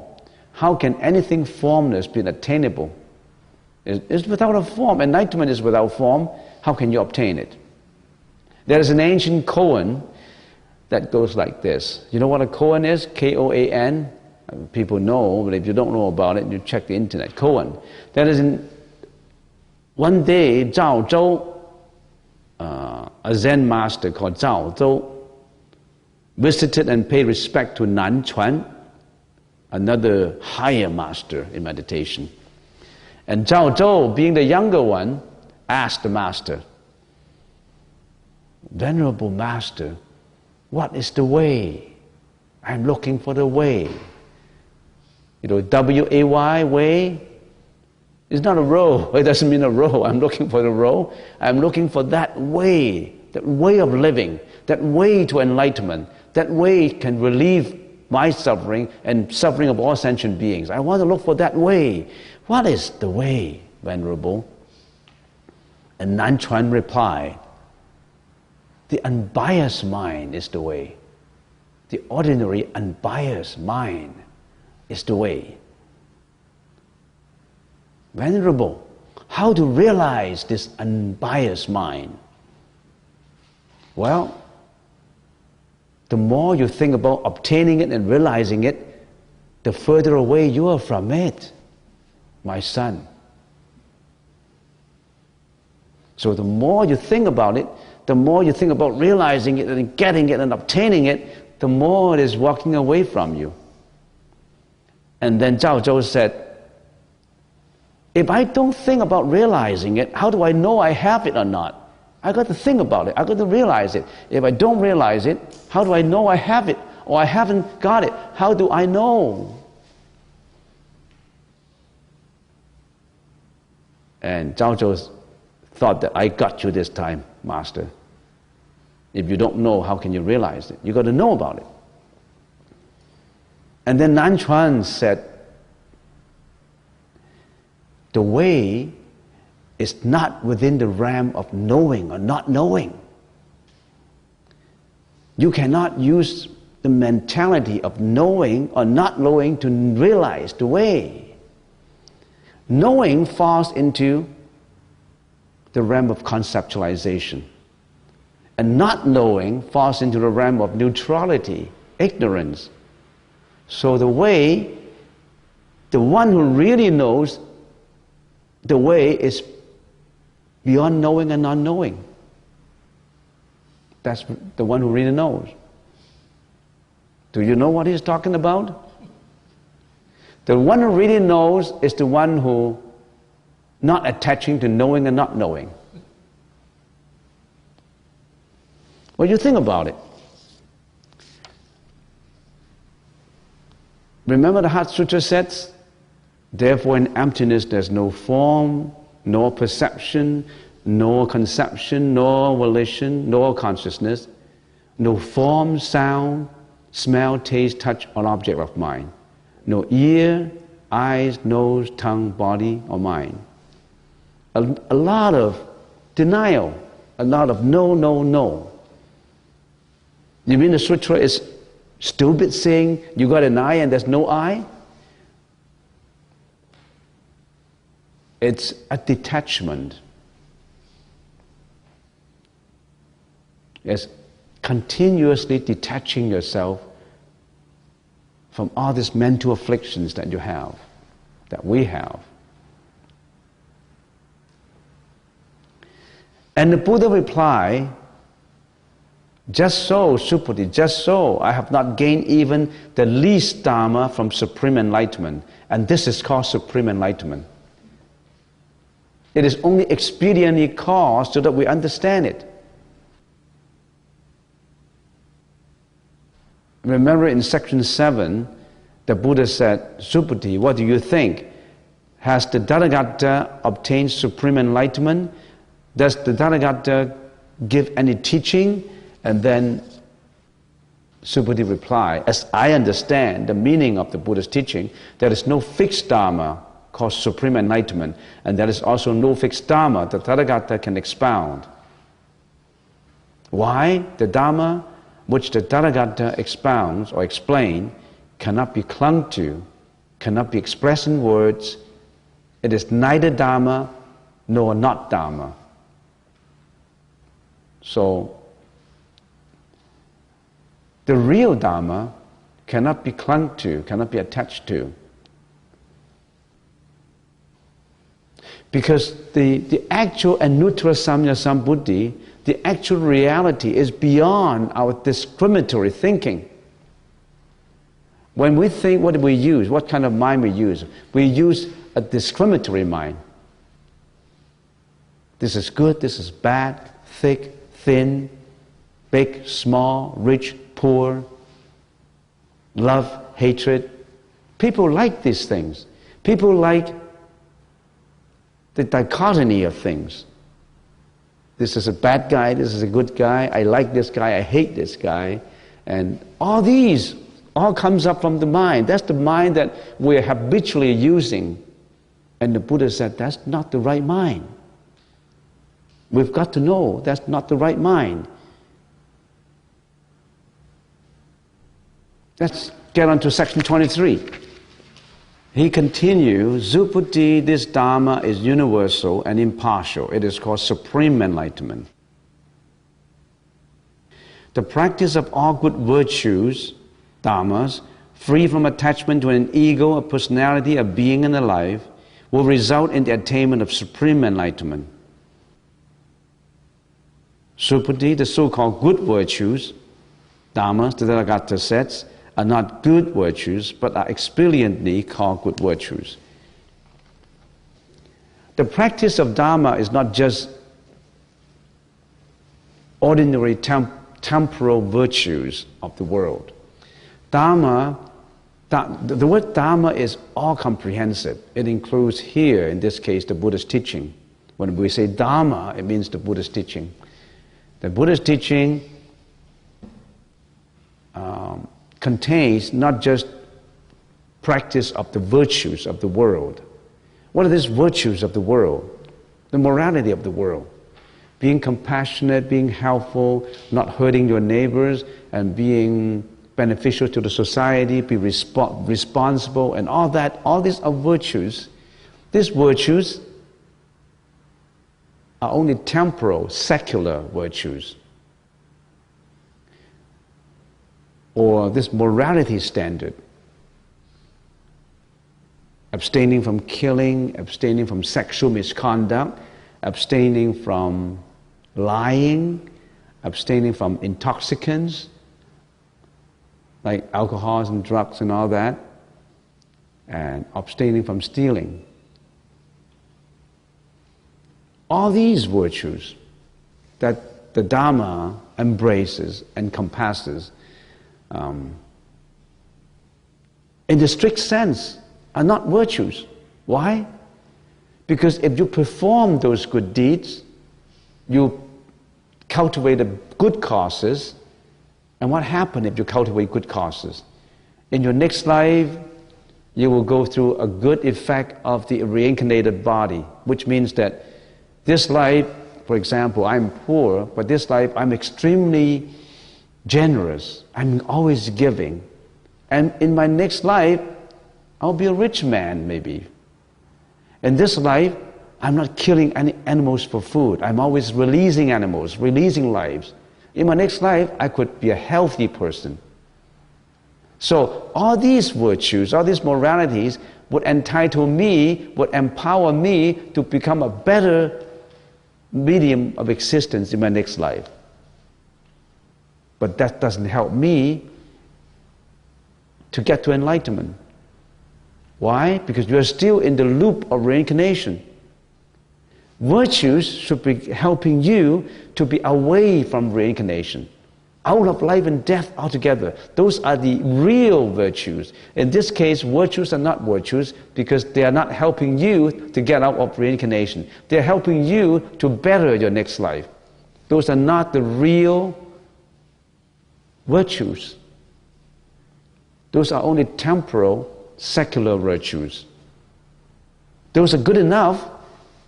How come people are different in this world? Some people are rich, healthy, have a good family, good looking, tall, clever, intelligent. They seem to get all the good attributes. How come? How come I'm not? How come I'm short, I'm ugly, I'm unhealthy, I'm poor, I don't have a good family, my dad is always drunk, my mom is irresponsible, how come I have an abusive childhood? How come there are all these differences? Because of what you have done in the past.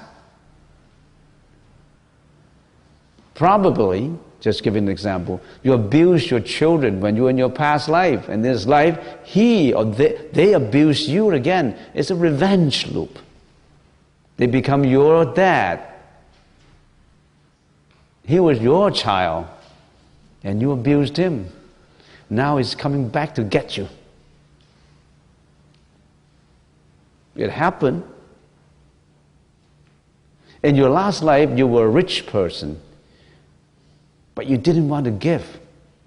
You have $1 million, and you will only donate $10, $5. You want to keep the million to yourself, for my son, for my younger generation. I'm earning this money with all my efforts, and I work very hard. Why should I give it out?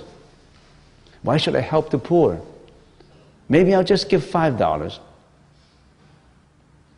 Your bank account is $5 million, and you want to give $5.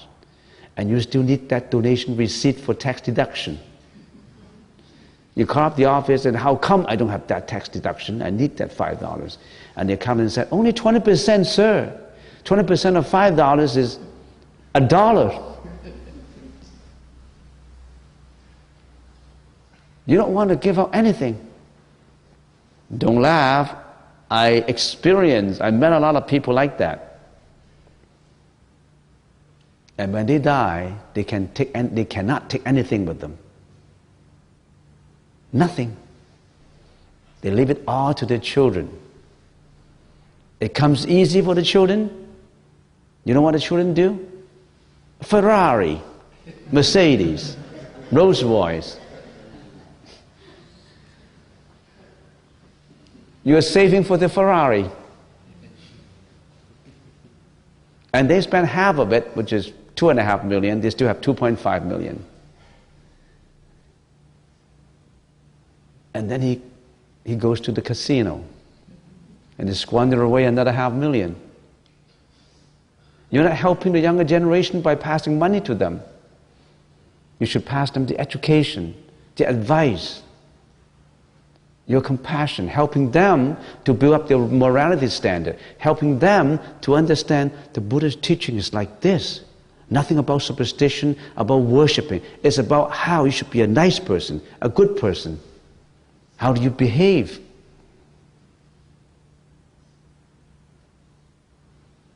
So, the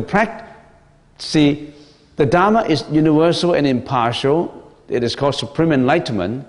And then the practice of good virtues is not good virtues. Why? Because they don't help you to get out from the karma world.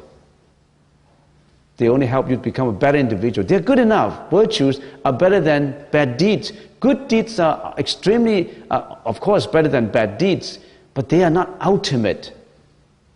They are not the ultimate help for you to get away from life and death. So they are, in the strict sense of the word, not entirely virtues. There's something more to it. Even virtues don't attach to them. Now I have been generous. I donated. Now I have $5 million, and after thinking about for a long time, I like to donate $1 million to build something good at UBC, for example. Or I donate $1 million to the Cancer Society to set up a good fund. I become more generous. See, I have 5 million, now I'm willing to donate 1 million. And you know what will happen? Because of my donation, next life I will be richer. I will be better. What are you attaching it to now? You are attaching it to your next life. That's the virtue. But there's a lot of attachment to it. That's not the real virtue. And you also tell this, and you also tell the university, I want my name to be inscribed on a stone in front of the building.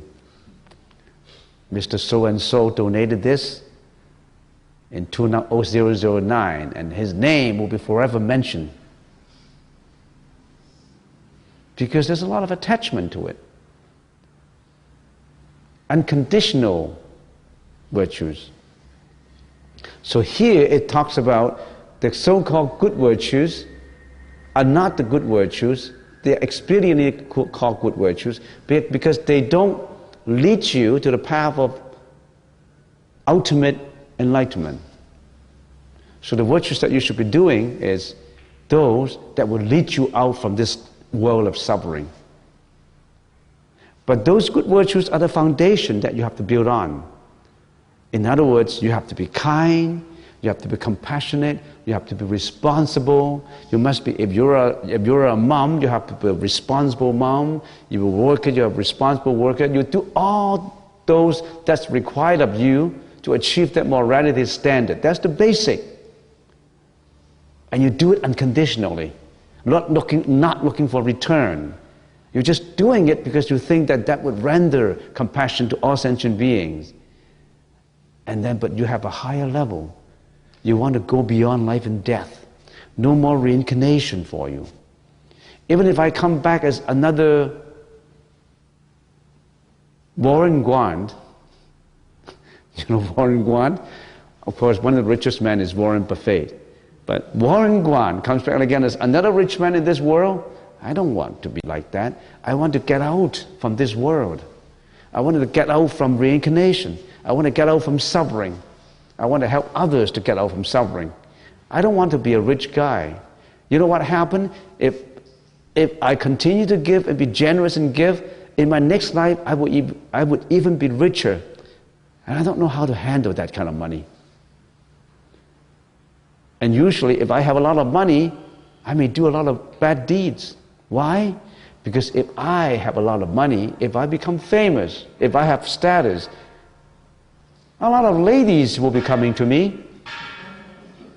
I'll be in trouble. My phone will always be ringing. And not just ordinary ladies.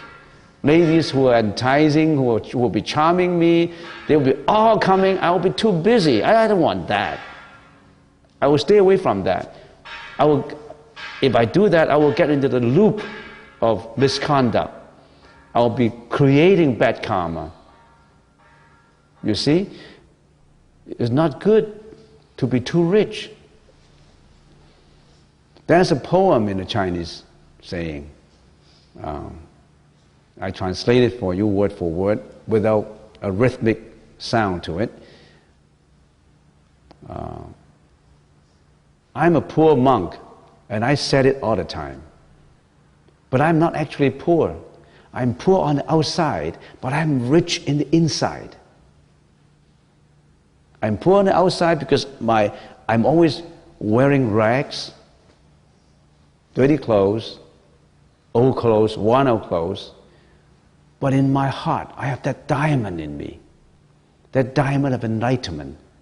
That shines all the way. So it does not matter to be poor, as long as you have food to eat, you have shelter.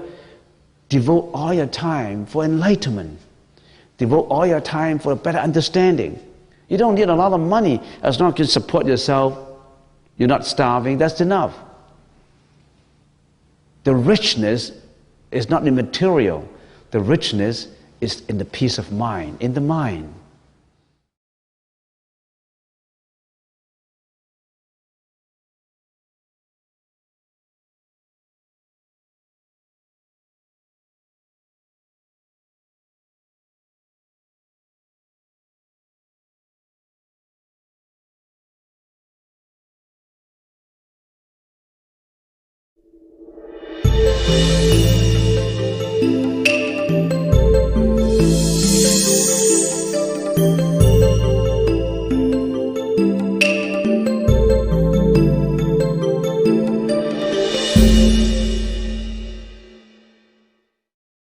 Section 23, and let me read the paragraphs to you first.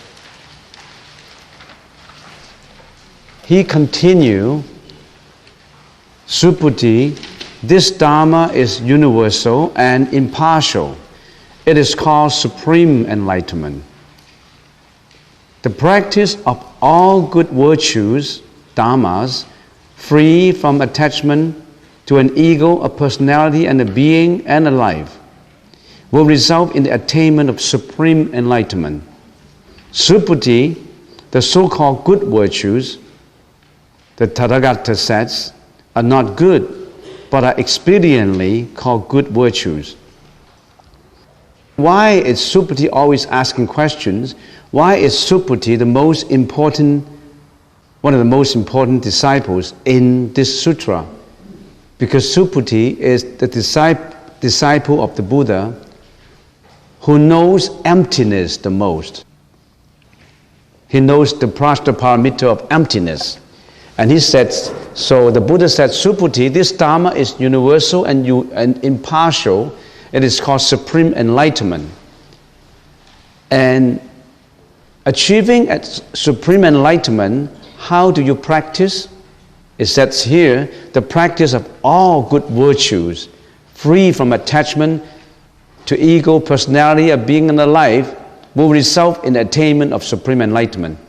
That means if you free yourself of the ego, no more ego.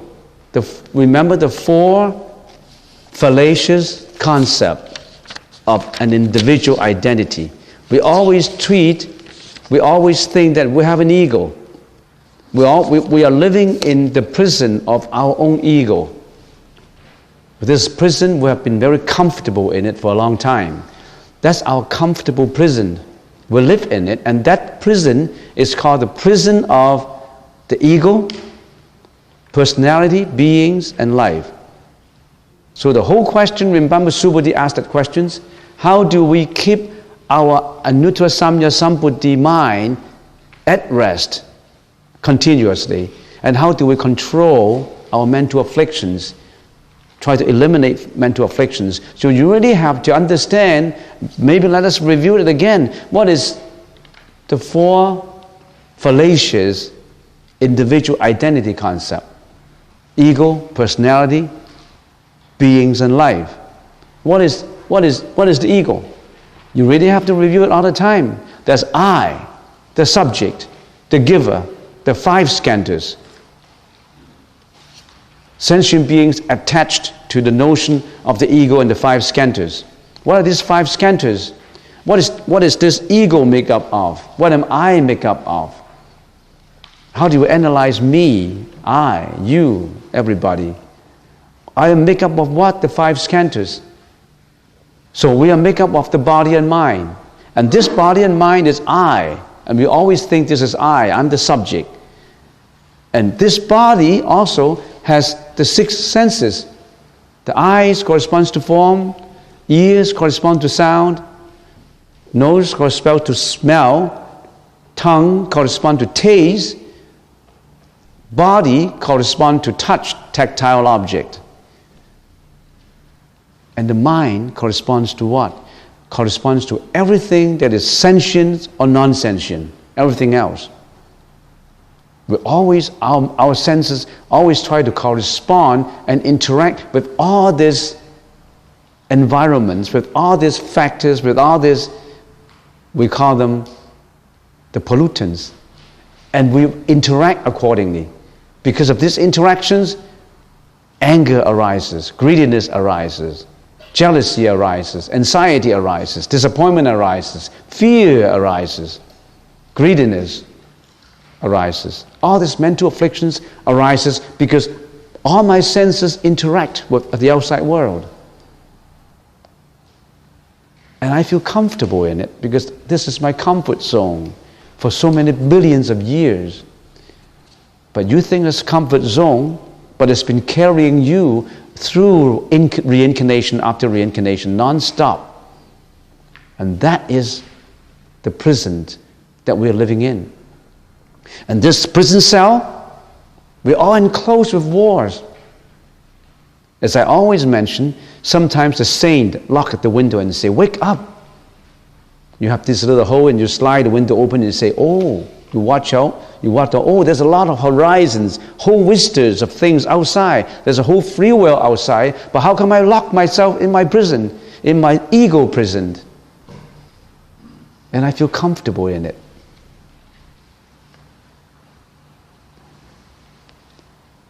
So, that's my ego.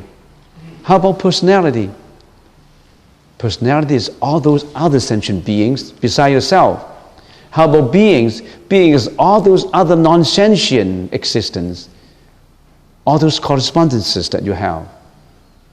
Form, sounds, fragrance, smell, taste, all these objects. You are the subject and there's the objects. All those different objects, you interact with them. When you interact with them, jealousy, hatred, violence, anger, anxiety, fear, all these things arises in you. And what is life? Finally, ego, personality, beings, and life. What is this life? Continuity of thoughts. All this erroneous thought that this is my comfort zone has been erroneously carried life after life after life in reincarnation. So, what I'm saying is, ego, personality, beings, and life, if you really practice and practice, there are 4 levels to go. And if you are successfully have achieved eliminating all these, you become the arahats out of reincarnation. But is that the ultimate? No. You have something that you know. What you know is an obstruction to you. So you really have to empty out this Dharma too. The Dharma of eliminating ego, personality, beings, and life, that Dharma has to go. So no Dharma. No Dharma. Eliminate the Dharma. Even the no Dharma has to be eliminated. Empty out the no Dharma. You see you see all this emptying out until there's nothing to be obtained. No wisdom, no fear. When there's nothing to be obtained, there's no obstacles in your mind. When there's no obstacles in your mind, you're completely eliminated. You're completely liberated from the bondage of reincarnation, from the bondage of life and death. You're free. We're not free. We're not free now. We are being bonded. Suputi, if a man in his practice of charity gives away the 7 treasures piled up in a heap as great as all the Mounts Sumeru in the universe put together,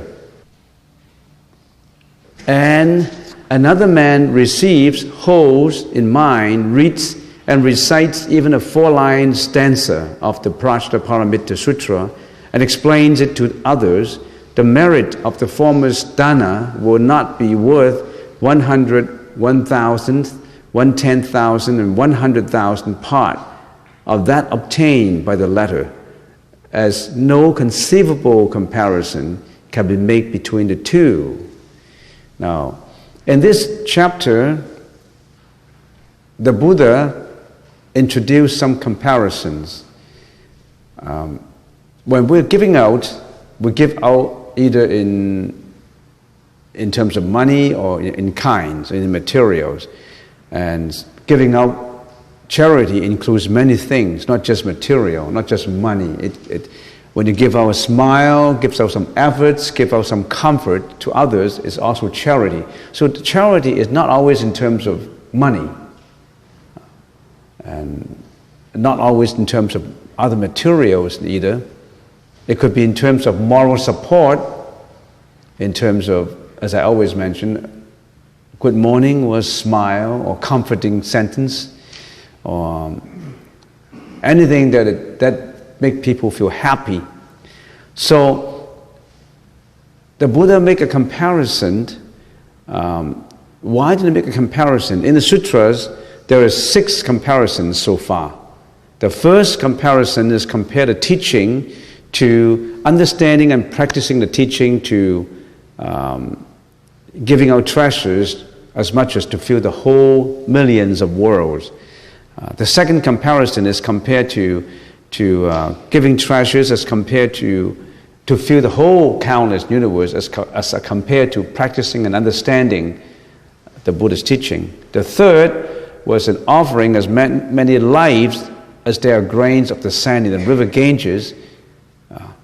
Even if you donate your life away, as compared to understanding and practice the sutras meaning. And thus the fifth is contrast this teaching with the merits from venerating countless Buddhas. So all these different comparisons tell us that how come that by giving away so much material, treasures and jewels and even lives, is not as meritorious as understanding the sutra and practicing according to the sutra. That's what it says in here. The merit is not as much by just giving materials away as understanding and practicing the sutra. How come we always make that comparison in here? Because when you donate countless quantity of jewels and treasures, materials, these jewels and treasures are just material, and any material would disintegrate. Material is subject to arising and maintaining itself, and then disintegration. It would perish. Everything is transient, is temporary. It doesn't last for long. All materials, all matters, they don't last for long. There's no matter that would last forever, subject to disintegration. But if you understand spiritually or morally the meaning of this sutra and practice accordingly, you or other sentient beings will get enlightenment. Enlightenment is extremely important, because when you're enlightened, you also let other people enlightened.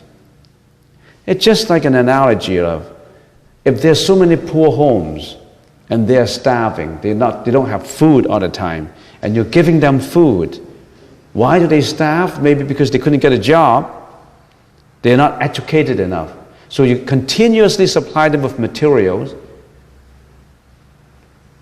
that could fill up houses, like food and canned food, whatever you want, whatever food you have. But that act of giving, the merit is not as meritorious as giving them the education so that they can survive for themselves. Giving them the good education so they can go out to work, so that they know how to get survival. So that if you're just supplying them with materials, it's not as meritorious than giving the education, educating them so that they can survive themselves. You're helping them permanently to achieve that survival level, rather than helping them each day, giving them some food each day. It's the same comparison. If you enlighten yourself, enlighten others, the whole world is going to be one purity. There will be no crime, no killing, no stealing, no raping, no wars, no strife, no genocide, you name it. No more oppressions of animals, no more killing of animals. The whole world will be a world of compassion and mercifulness. It's all pure. So that enlightenment is more important than giving out the materials. That's what it's getting at. Let's get to the next paragraph. We'll get to section 25. Subhuti, what do you think? You should not say the Tathagata has his thought in his mind, I should liberate living beings. Subhuti, you should not think so. Why? Because there are really no living beings whom the Tathagata can liberate. If there were, the Tathagata would hold the concept of an ego, a personality, a being, and a life. Subhuti, When the Tathagata speaks of an ego that is in reality no ego, although common men would think so. Subhuti, the Tathagata says common men are not, but are just expediently called a common men. It sounds very profound. It contains a lot of paradoxical sentences, but it isn't. Why did the Buddha say, Subhuti, you should not say that the Tathagata, Tathagata means the Buddha. The Buddha has 10 epithets, 10 other different names. And one of the names is Tathagata. So the Buddha said, Subhuti, the disciple, you should not say that the Buddha has his thought in mind. What kind of thought? The thought that I should liberate all living beings. You should not have that. You should not think that way. Why? Why did the Buddha liberate sentient beings, helping sentient beings, and at the same time, he would not say, I help sentient beings, I save sentient beings. Why? Buddha Sakyamuni existed in the history of mankind 2,600 years ago. To help sentient beings in their liberation, to help them to attain enlightenment. We must not think that in the Buddha's mind he would think, I come to liberate sentient beings. I am the savior. I liberate all sentient beings because of my compassion. I help them. I liberate them. The Buddha would not think that way, because the Buddha has no discrimination as to the subject and the object. He won't say, I am the savior. I save you, I liberate you. He won't say that. If he say that, if he have that conception in his mind, then he's not detached from the egoistic thinking. He still have that notion of I and you and him and they. He shouldn't have that discrimination. So the Buddha is reminding Subhuti, don't think that the Buddha would think, I am the savior, I am liberating sentient beings, I am helping sentient beings. It's just like when a charity organization is helping, if he help without attachment, that is real helping. And Joe is starving, and I'm helping out Joe. The whole family is starving. But I won't say, hey Joe, your family, I'm your savior. I help you out. I liberate you. You should have been dead, but I liberate you. You won't do it that way. You help without attachment. You help without saying, I am the subject, you are the object. I am the subject, you are the object. Here is the object that is giving to you, food giving to you. There's a discrimination. There's a discrimination in between. That means in your hidden ego, you still have that egoistic feeling that you are superior, you're better. The Buddha is at that level that no more discrimination exists, no more ego, no more I, no more of that. So it says here, it reminds the Subhuti, don't think about that. Don't think about that. When I'm liberating sentient beings, I have that egoistic feeling in mind. That's what it means. Next. Why? Because there are really no living beings whom the Tathagata liberate. The Buddha came to liberate sentient beings, but in the complete and ultimate purity of the Buddha's wisdom, there is no sentient beings as the objects of liberation, and there is no Buddha as the subject or the savior of the liberation. There is no discrimination, no attachment, no ego, personality, beings, and life. Of course, we already defined ego, personality, beings, and life. No such thing. Sentient beings exist on causality. For those who don't know what causality means, you have to research into it. It's a very profound philosophy, simultaneous causality. And they have no real nature. Sentient beings have no real nature, but they exist on causality. They're subject to changeability. You, me, all of us are subject to changeability. Nothing eternal in us. Our body, what is our body make up of? The 5 skandhas, or the body and mind. We'll make up of what is this individual called I, this individual entity make up of. Who am I make up of? Do you have to analyze yourself? Why are we meditating? Why are we meditating? Now, when a beginner comes to a temple, what is it that he's interested in? Interested in the lunch? I heard that temple has a good lunch. Let's go for a free lunch. Is that what you're interested in? You lose the objective. You lose the purpose. It's a good lunch, right? Somebody donate the lunch out. Don't abuse it. They donate the lunch out for you to achieve that spirituality level, to be wiser, so that you can render more help to others, so that you can understand the world better, so that you can understand yourself better. They have a good objective in mind. We don't abuse it. So when we come to the temple, I said, you got to pay attention, you got to be mindful, because here is some enthusiastic people who donate all that, and he expects us to learn. He expects us to be better. So that's why we have to pay more attention. We have to absorb. That's good for you. So what is this I make up of? This I is made up of the body and mind. You have a body, right? You have a mind. That body is material, and the Buddha categorized the body into 5 elements. We call it the 5 skandhas, or the 5 aggregates. So there's 1 is matter, and there's 4. 1 plus 4 is 5. We continue with section 26, page 25. It says here, Subhuti, what do you think? Can the Tathagata be recognized by his 32 physical characteristics? Subhuti replied, yes, he can. The Buddha said, Subhuti, if the Tathagata can be recognized by his 32 physical characteristics, a world ruler, Chakravarti, would be the Tathagata. Subhuti said to the Buddha, World Honored One, as I understand your teaching, the Tathagata cannot be recognized by his 32 physical characteristics. Then the World Honored One recited the following Gata.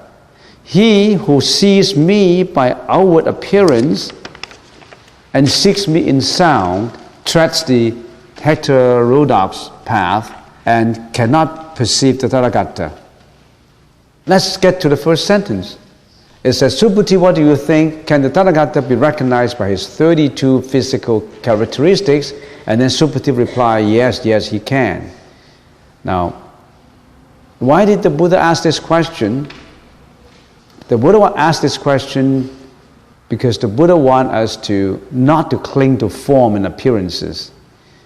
But he mentioned the 32 attributes.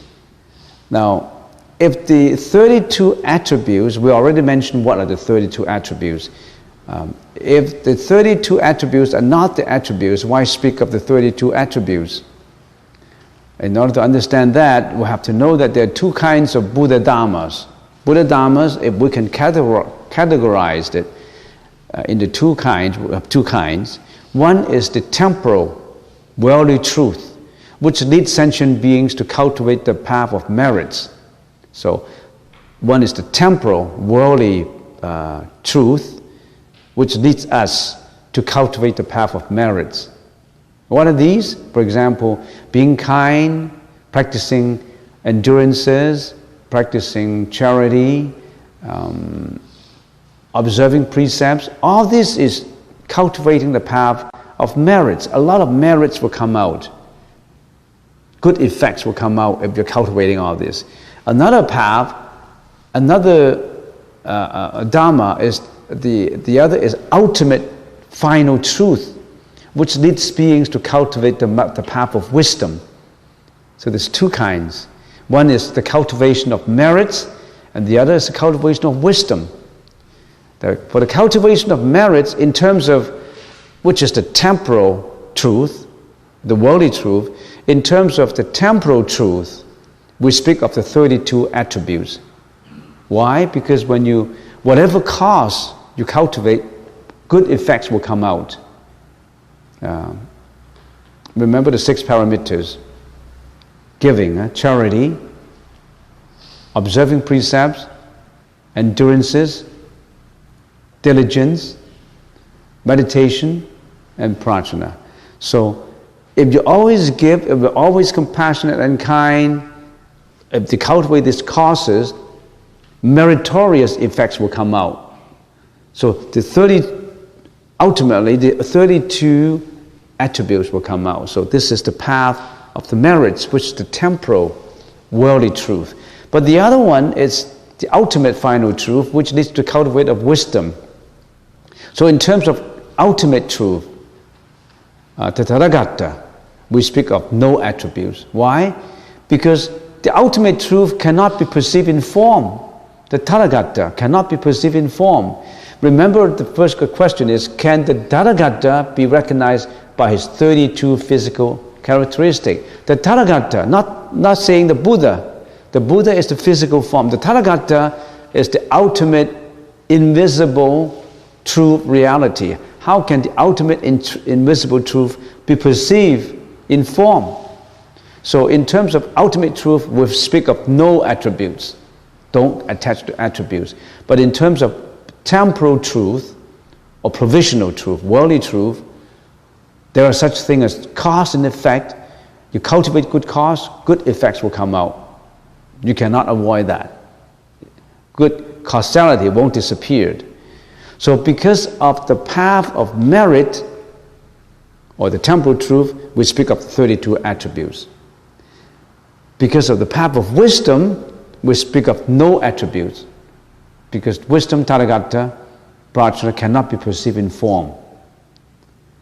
So in terms of Nirmanakaya, or transformation body, or the physical body, we speak of the 32 attributes. Because the Buddha has the 32 attributes. We all know what the 32 attributes, meritorious attributes is. In terms of Nirmanakaya, in terms of the physical body, the transformation body, there are the 32 attributes. But in terms of the Dhammakaya, the real body, the ultimate body, the Tathagata, we speak of no attributes. How can you see? No attributes to be seen. There was a Zen master, and I think his name is Dao Chun, and he said, you want to make a Buddha, you make clay and you carve the wood, you make the clay and you carve the wood, you carved it, and then you paint it with different color, green, orange, yellow and red, and then you gold leafed it, you gild it with gold leaf, and make it into a Buddha statue. But if you think the Buddha looks like this, the goddess of compassion would die from laughter.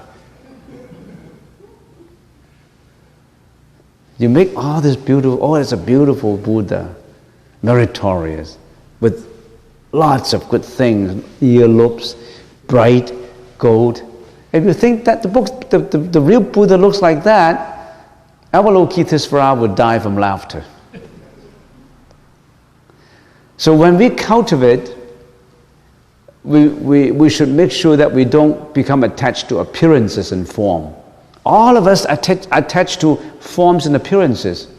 Some people practice with such diligence that they acquire certain powers. For example, maybe in the samadhi, they see lights, they see flowers, they feel very, very light and drifting. They have all sorts of imaginations and hallucinations sometimes.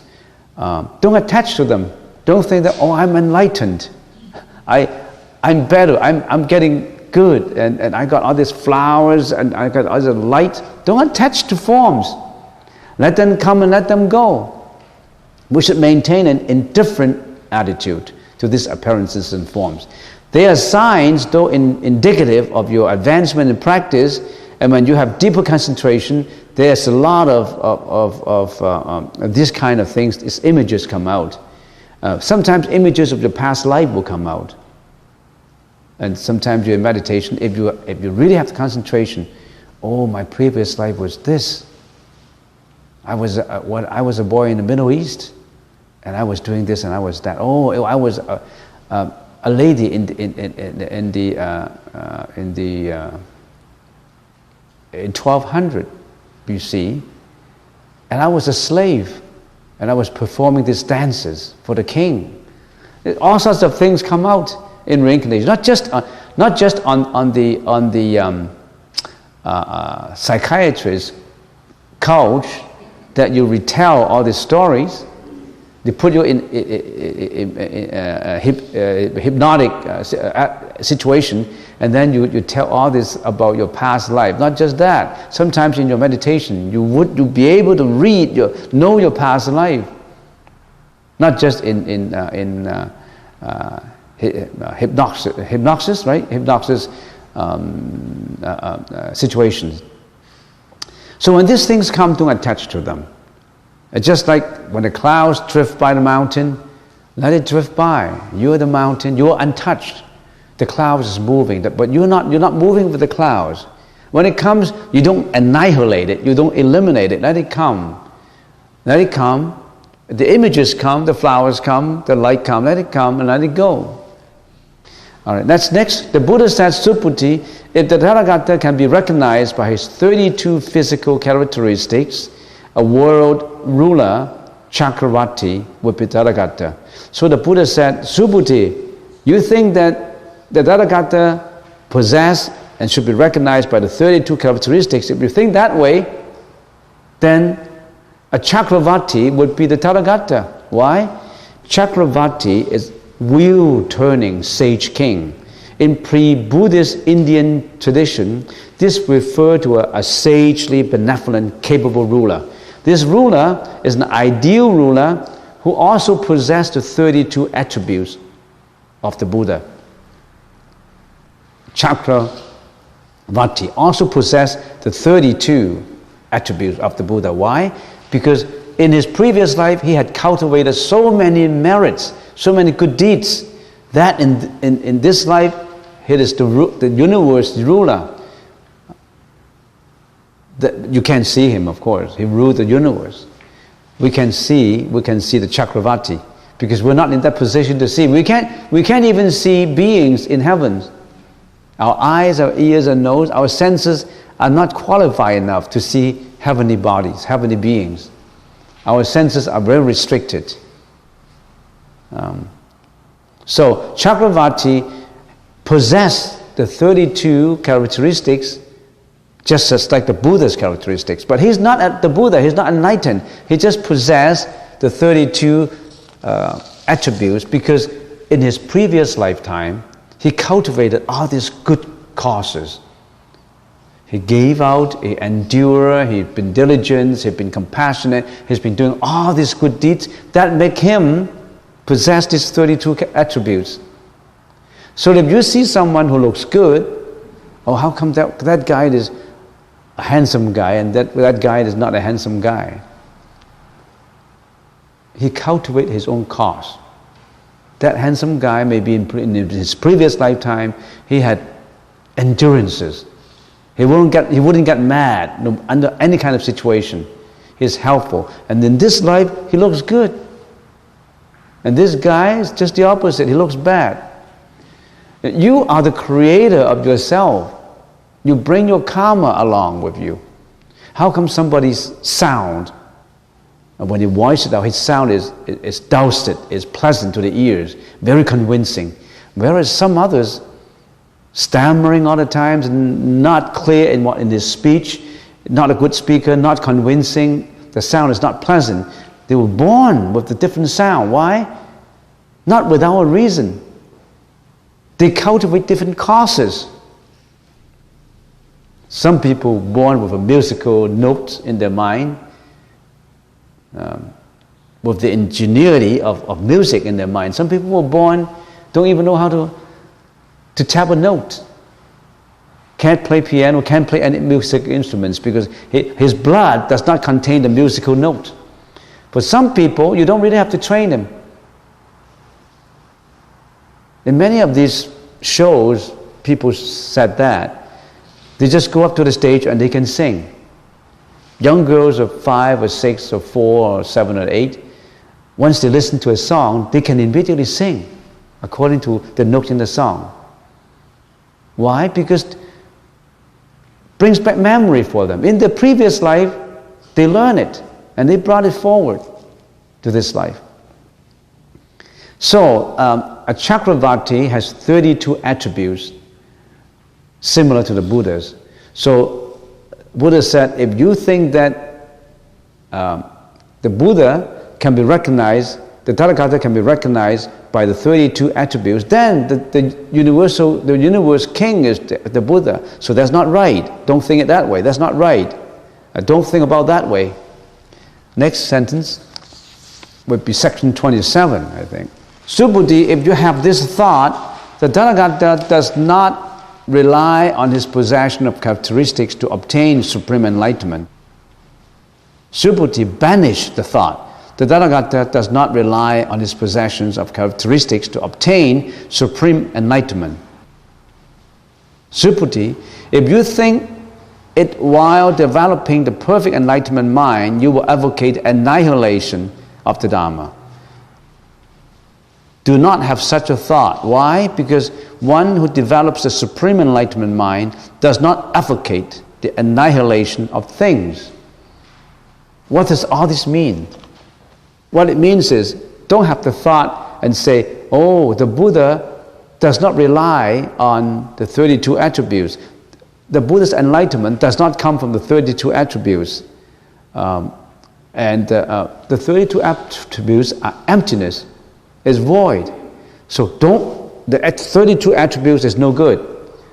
Because the Tathagata, the ultimate truth, does not need the 32 attributes. So you should get rid of the 32 attributes thinking. Don't think about it. Don't even, it's void, it's empty. It's just a concept, it's void. If you think that way, that's again wrong. Don't think it that way. Why bandish that thought? Why should you bandish that thought from the mind? If you do, you would think that these characteristics are unimportant and do not result in enlightenment. But they are part of the enlightenment. They help enlightenment. They cannot be apart from the enlightenment. Yet they are not enlightenment per se. They are not enlightenment. If you annihilate these characteristics, you obstruct cause and effects. That means, on the one hand, don't attach to appearances and form. On the other hand, don't annihilate it. Don't deny it. You need appearances and form. It's just like a person with a diluted eyesight, with bad eyes, diluted eyesight. When that person sees the sky, he sees flowers in the sky. We see a flower in the sky, but it's because of his diluted eyesight. He sees flowers in the sky. And then he practices and say, oh, it's my eyes that are bad. So there's no such flower. So there's no such flower. You don't need to do that. Why? Because the flower does not exist in the first place. If you say, I want to annihilate the flower does not exist. No flower. You don't have to do that because that flower has never existed before. Why do you say, oh, the flower is gone? It's never there before. How can you say something is never there before? How can you say it is gone? If that flower is there before, you can say, that flower is there now because of my analysis, it's gone, then it's gone.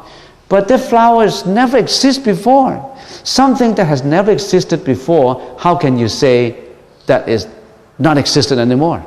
Do you see the logic?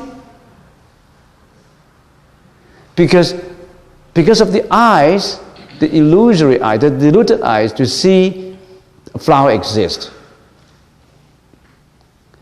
You should know that the location that the flower occupies in the space, actually there's no flower. It's just an illusion. You know that you don't have to find emptiness for that flower. You don't have to empty out that flower. It's there, but it's immediately empty. It's there, but it's immediately gone.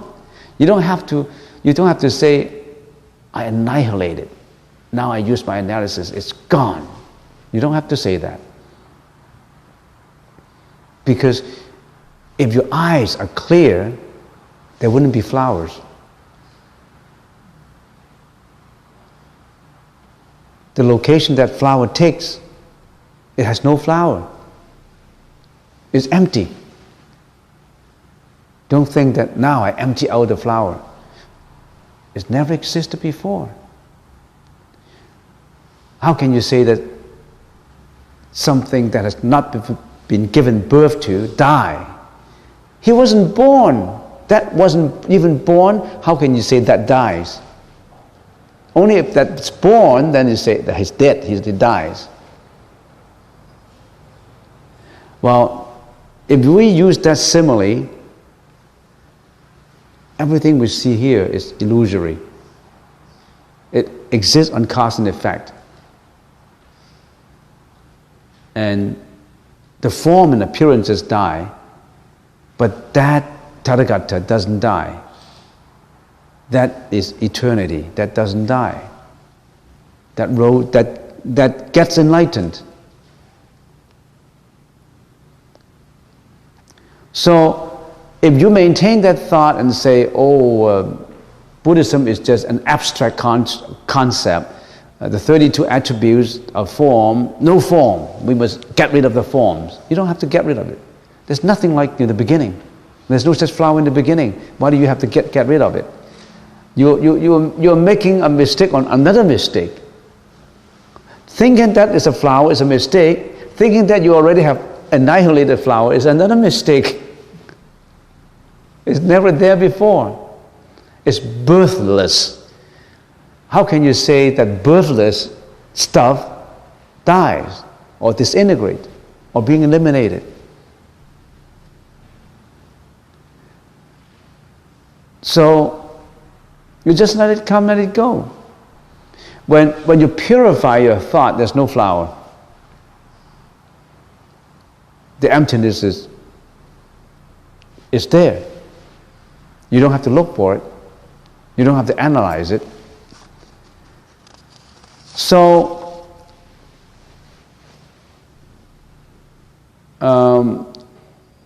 if someone thinks this way, Buddha is without form, it is emptiness, all these meritorious attributes have nothing to do with the cultivation, it's just a concept, it has no expression. If you think this way, you have mistaken the Buddha's saying.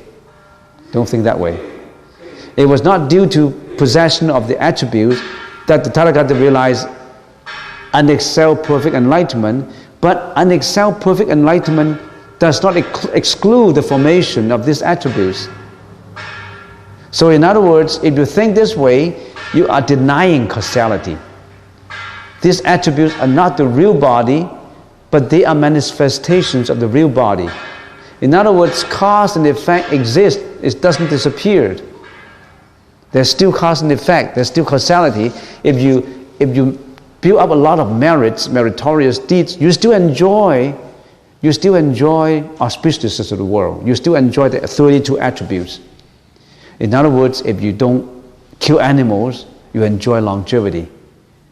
If you always have endurances and don't get angry, you have good luck. If you're always praising people instead of criticizing and find faults about other people, you enjoy the good sound. All these exist. Don't destroy them. Don't destroy causality. In other words, if you work hard, you'll be rich. If you pay attention to your health, you're healthy. That's causality. Don't think that the 32 attributes are not important because that's not the Buddha. That's just a concept, just as emptiness. Don't think it that way. If you think it that way, you fall into another trap of emptiness. So, although merits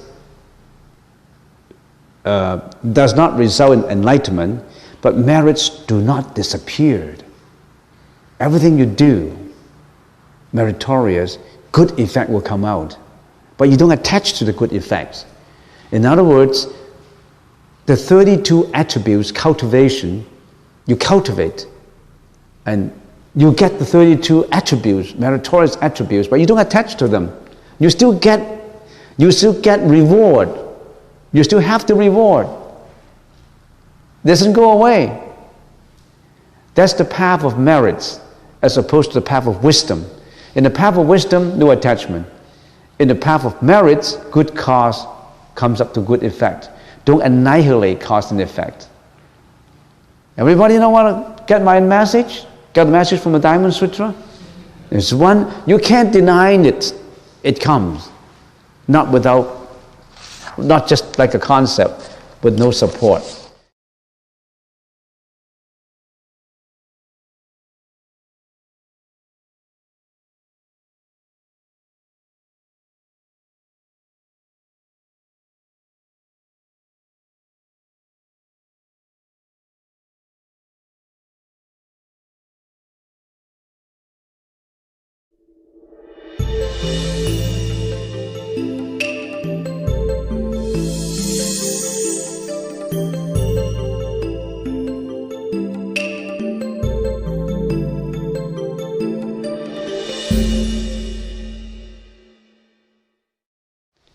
And I'd like to read the whole section before we continue.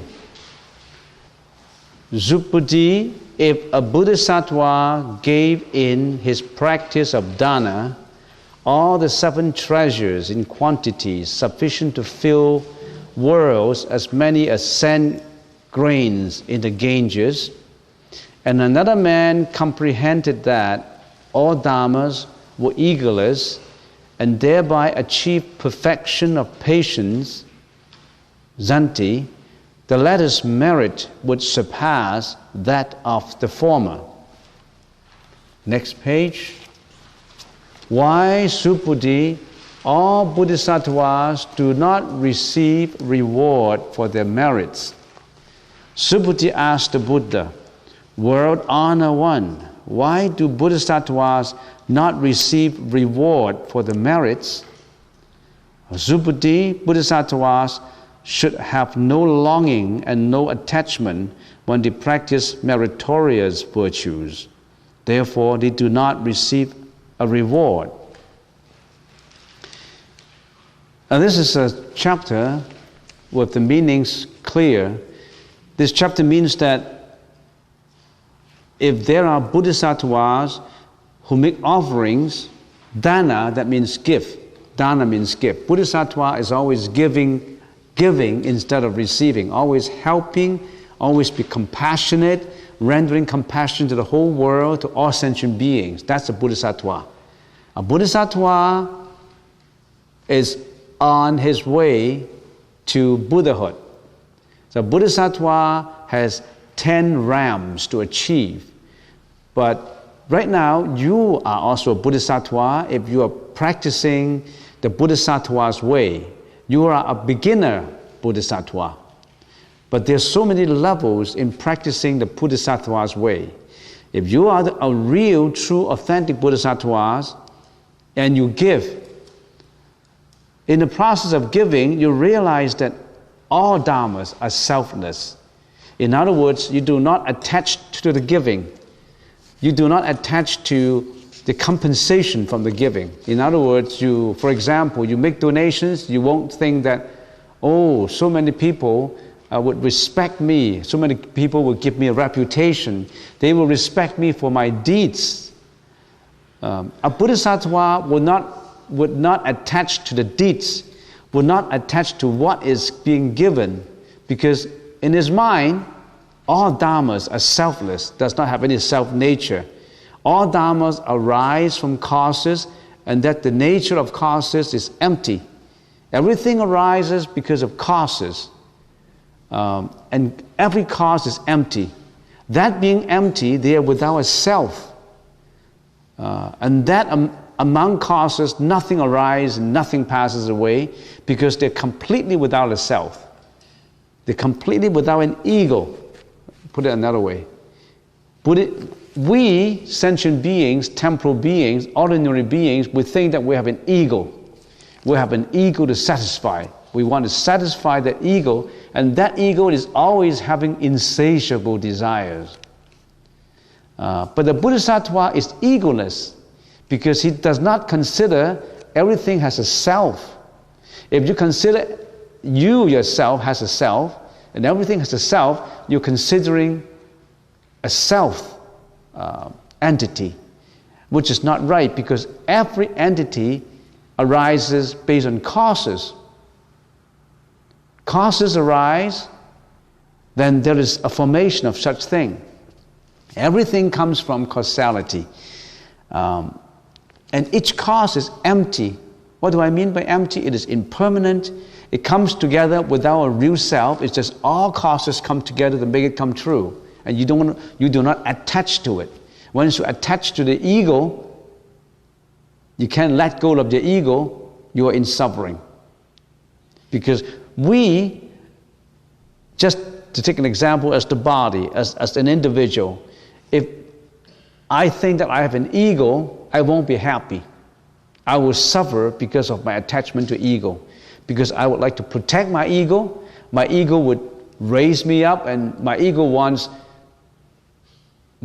reputation, fame, fortune, respect. And if I can't get that, I'm going to go out of the way to get them, because that's my ego.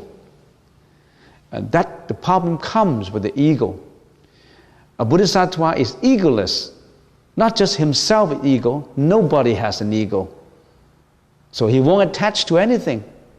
And we just remember, we just recite, we just chant the Heart Sutra.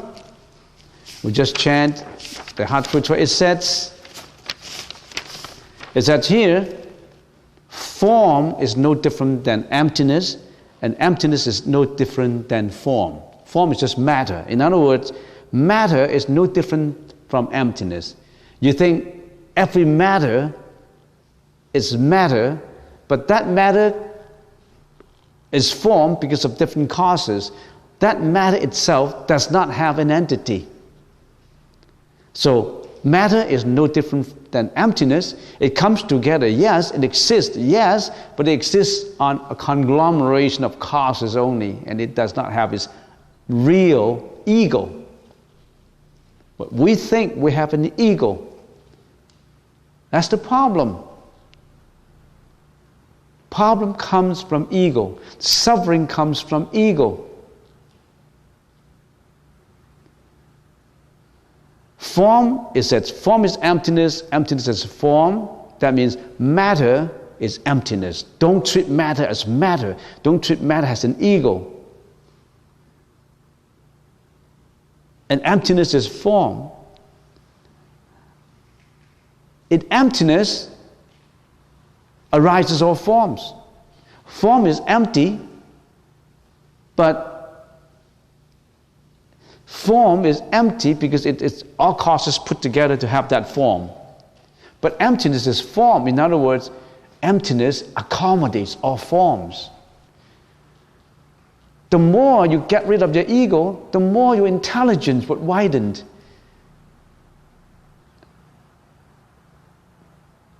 I think that you really have to think about it before you can understand it, because we are being raised up with an ego. You yourself, your family background, society, everybody, except for the sages, except for the enlightened people. The same is true not just with form. Form is matter. Matter is just molecules and neutrons and protons. But how about the spirituality? It says the same is true. That means it's also empty. What others? Perception, conception, volition, and consciousness. The mind, the spirituality of it, is also empty, not just the form. What is made up of the whole world? It's either matter, it's either material or spiritual, right? If we can categorize it, everything, if we can categorize it for the sake of speaking about it, everything inclusive would be under these two categories. It's either material or spiritual, or material, or it's either body or mind. What are you made up of? It's either the body or the mind, both. The body we know, how about the mind? The mind is not just the brain, not just the gray matter. The mind is the perception, the conception, the volition, and consciousness. You see, Buddhism is not about blind worshipping. It's about your mind, about your perception, about your volition, about your consciousness, nothing about blind faith. You've mistaken it if you think that Buddhism is just believing in God. No. You are superstitious. You believe in something that you don't even understand. You just, I want an explanation. What creates the world? It must be someone. That must be God. You put a very simple answer to a complicated question. It's easy to understand. You tell a kindergarten, what makes the world? God. Simple to answer. It's not that simple. The whole world comes together because of causality. Combination of material and spiritual. We have to analyze it bit by bit. We have to understand it, not just take it for granted. We have to understand why, how, where, when. That's Buddhism. That's what Buddhism is all about. That's what the Buddha found 2,600 years ago. He didn't find a master and servant relationship. I'm the master and you're the servant. I'm the master and you're the follower. You believe me? No, not that. He found a way where belief itself is exposed to everybody, where there's enlightenment, where there's wisdom, where you gain from knowing the wisdom, where you can liberate yourself from suffering by understanding. It is only through understanding you create your world, not through ignorance, not through blind faith, not just mere belief will make you be successful. I believe I'm successful and I will be successful. You've got to work through it though. Yes, you've got to have that belief, but you have to work at it. Section 29. Subhuddhi, if someone says the Tathagata comes or goes, sits or lies, he does not understand what I mean. Why? Because the Tathagata has neither whence to come nor whither to go. In other words, the Tathagata has not come, the Tathagata has not gone. That is why he is called the Tathagata. For those who don't understand what Tathagata is, the Buddha has 10 names. The Buddha has 10 epithets. In other words, the Buddha is not just called a Buddha. The Buddha has 10 different names, and one of the 10 different names is Tathagata. That is a Sanskrit word, and the Chinese translated it as "thus coming." In other words, a Buddha coming to the world, getting a full enlightenment, and introduce that method of enlightenment to all sentient beings to help them to liberate themselves from suffering. That's how the Chinese translate Tathagata, coming to the world. But that translation is just a translation. It's just a notion, a conception. That translation itself is a misnomer. It's not the right, it does not convey the right meaning. Yes, the Buddha has come, the Buddha has gone, but the Buddha has not come, the Buddha has not gone. Why? Historically, the Buddha has come, and historically, the Buddha has gone. In the history of civilization, in the history of mankind, there was a Buddha 2,600 years ago in India. He was born as a prince, and he became a monk, and later became enlightened. And then, what's the significance of being enlightened? Another question for beginners. Why do I have to get enlightened? What happened to me when I get enlightened? When I get enlightened, the basic understanding is I don't have any more suffering. No more life and death. No more greediness. No more jealousy. No more depression. No more killing. No more stealing. No more lying. One purity. None of those bad deeds exist anymore. No more quarreling, no more fighting, no more wars. Cold wars, hot wars. No more weapons, no more bombing, no more starvation, no more earthquake. The other day, or yesterday, there was an earthquake in Chile. It's 8.8 on the Richter scale, and 100 people reported dead. Remember, we just chanted the 8 realizations, and I can repeat that to you. There's a first realization that we chanted, and that's what the Buddha said. What did the Buddha say? I'm quoting this to you. We just chanted this. The first realization is that the world is impermanent. The earth is unsafe and fragile. That's what the Buddha said. Some people may not believe it. I'm safe. I'm safe at home. I'm okay. I'm healthy.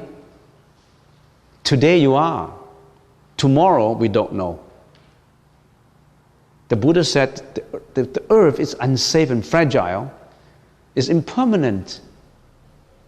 Not just the earth. Your body is impermanent. My body is impermanent. And yesterday there was an earthquake, 8.8 on the Richter scale in Chile, which is even more serious than in Haiti. And there's also a speculation that a tsunami would come to the Pacific Rim. BC is okay, they told me. Otherwise, I wouldn't be here. Because 8 o'clock, there was an alarm in Hawaii warning everybody that there could be a tsunami. I don't know if they had one. Maybe they haven't got one now. Otherwise, we would have heard about it. So the tsunami is attacking Hawaii. Imagine the last tsunami in Southeast Asia. Thousands of people get killed. They were on the beach playing merrily, enjoying their life. People from all over the world, families, sipping their Coke and barbecuing and on the grill. And all of a sudden this tsunami comes, overwhelm everybody, the trees, the houses. Many people died. The earth is unsafe and fragile. And that's what the Buddha said. We know it, but we never have that training to think about it. We still are longing insatiable desires for wealth, reputations. We may hurt others in the process of achieving it. When you come to think of it, why? Why do you do that? So, Tanagata, let's get back to section 29. I switched my thinking to impermanence because I was thinking of this tsunami and earthquake.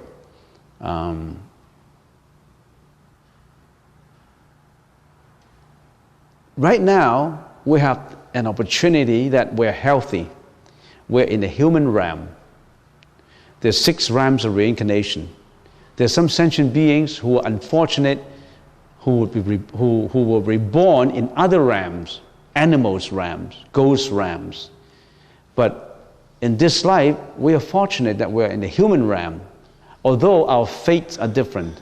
Some may be poor, some rich, some healthy, some unhealthy, some suffer a miserable life and some enjoy a joyous life. Everybody is different because every karma is different. Don't blame God for it. You did it yourself. You brought your own karma to this world. Your body is your own karmic force bringing you here. And right now, we're so lucky that we're still healthy. But we don't know tomorrow. And the Buddha said, it's too late when you know at the juncture of death.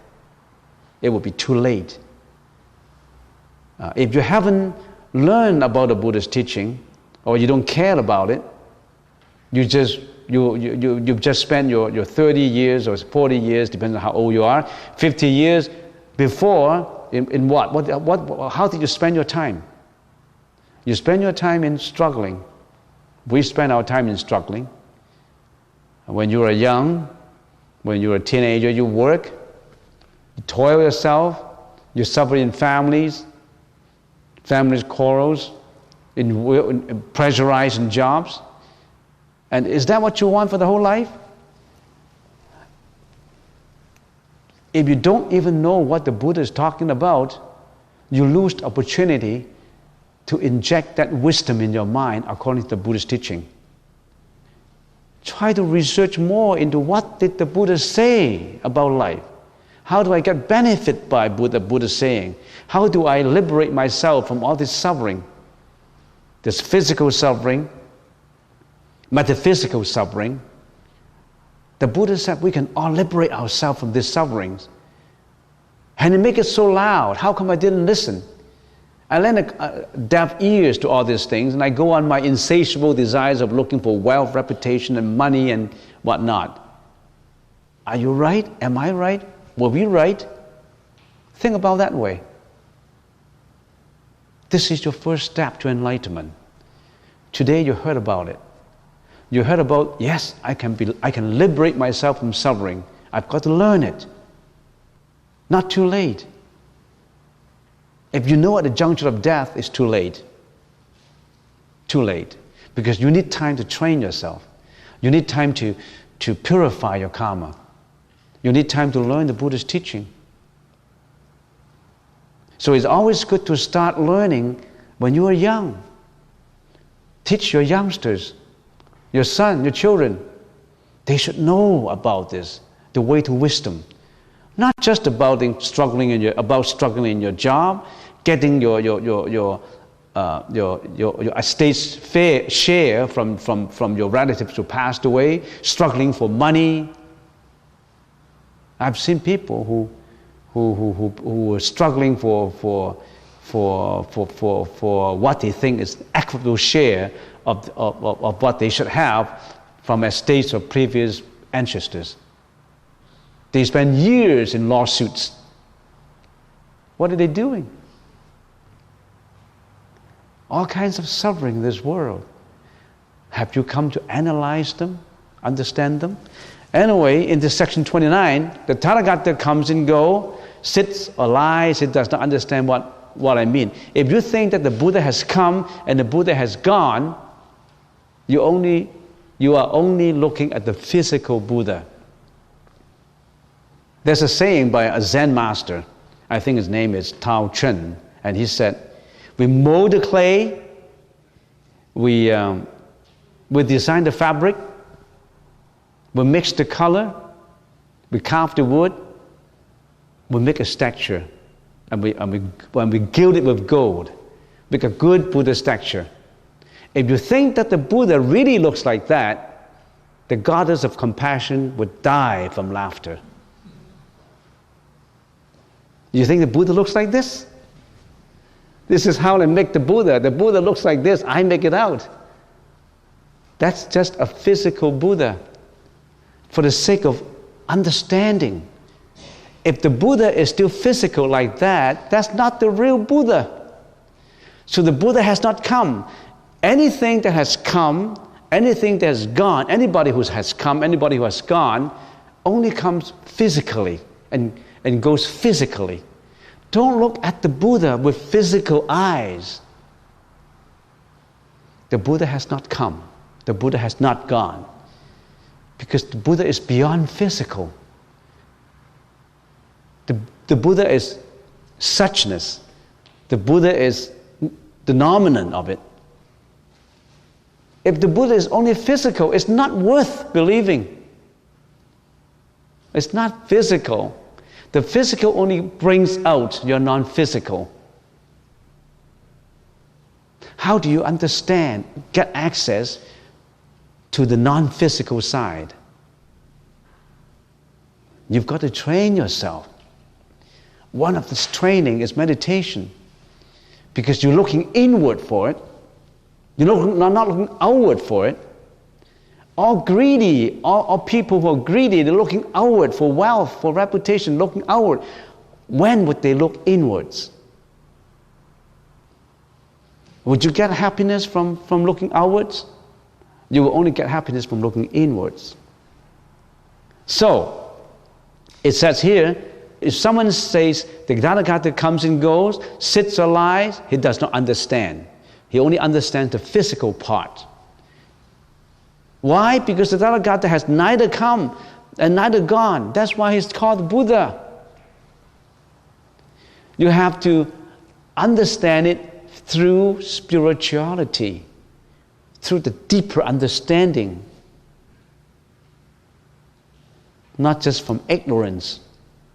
Then you really have to go deeper. Next, section 30. Subhuti, if a virtuous man or woman reduced to dust all the worlds in the universe, would those particles of dust be many? Subhuti said, many, world honor one. Why? Because if they really existed, the Buddha would not say they were particles of dust. And why? Because when the Buddha speaks of particles of dust, they are not, but are expediently called particles of dust. It sounds paradoxical when you look at it, but it isn't. It's not paradoxical. Now, the Buddha said, visualize virtuous men and women, that if you are reduced to dust, in other words, visualize everybody here. We have a body, but our body is reduced to dust. Now, a matter can be reduced to dust by machines. You know, there's a piece of wood, and you use whatever machine you have, you can reduce it to small particles, to dust. But we visualize our body to be just dust in the universe. Would it be many, many dust? Of course. If everybody here, men and women, reduced to dust by visualization, would there be many, many dust? Yes. But the Buddha said, dust is matter. All matter is empty. All matter depends on causes. Don't believe that matter really exists. It exists because of causes, and is empty. It does not have an ego. But it has to be called dust. If we don't call dust, how do we understand? It is not, but then it is. Is paradoxical? No, it's not paradoxical. It's just a way of understanding it. So I come to page 27, and I haven't finished section 30. If you have any questions, I heard the bell goes, ding dong, the bell goes. And if you have any questions that you don't understand, you can always, at lunchtime, write on a piece of paper, and then we'll attempt to answer those questions. Talking about tsunami and earthquake, there's a few concepts that I can offer to the first-time comers that you can think about if you only come once and you don't return again. There's a few things you have to think about. The first, nothing is permanent. Everything is impermanent. Don't attach. You have to let go of everything you attach to. If you attach to hatred, let go of the hatred. If you attach to greediness, let go of greediness. If you attach to a history that is miserable, let go of that. No more depression. Let go. Nothing is permanent. Think about impermanence. That's the first that I can offer to you. The concept of impermanence. What's the second? Suffering. This is a world of suffering. Whether you believe it or not, whether you think that is negative thought or positive thought, it's a fact. Everywhere is suffering. It is a fact. You cannot deny that fact. If you deny that fact, you're like an ostrich who buries his head into the sand and thinks that the hunter can't get you because you can't see the hunters. Everywhere is suffering. How do we liberate ourselves from suffering? That's what the Buddha said. Are you not trying to find out more about it? Or you just go on your everyday chores, your everyday rigmarole, and you waste your time, and your time is up, then you're dead, you're gone. And you roll on to the next karmic individuality, the next body. That may not be a more fortunate body than this one. So think about the suffering. Third, think about emptiness. This emptiness does not mean nothing. Emptiness has a very profound meaning. In the Sanskrit language, it's sunyata. S-U-N-Y-A-T-A, sunyata. Sunyata is a very profound philosophy. It's not just empty. The common English word is empty. But you think about it, emptiness. Nothing has its own nature. What is the fourth? There's no ego. What that ego means? Ego means the controller. You think you have a controller in you? No. If you have a controller in you, you can control your life. You can say, I don't want to be sick. Then you're not sick, but you cannot control that. If you are sick, you cannot say, I don't want to be sick. No. If you have to die, you cannot say, I don't want to die. No, you cannot. You are not your own controller. You cannot control your life. Why? You've got to find out.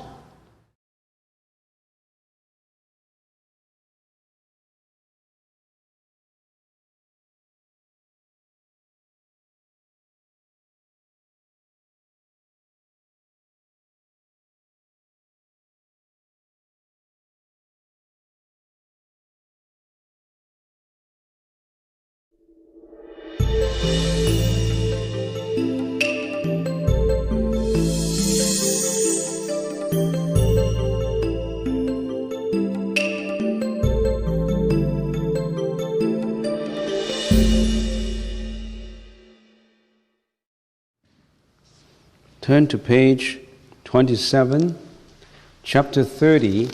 We cover the first two paragraphs of chapter 30 on the Diamond Sutra. I would like to repeat again section 30, the first paragraph, page 27. Subbuddhi of a virtuous man or woman reduced to dust all the worlds in the universe. Would these particles of dust be many? And Subbuddhi said, many, well-honored one. Why?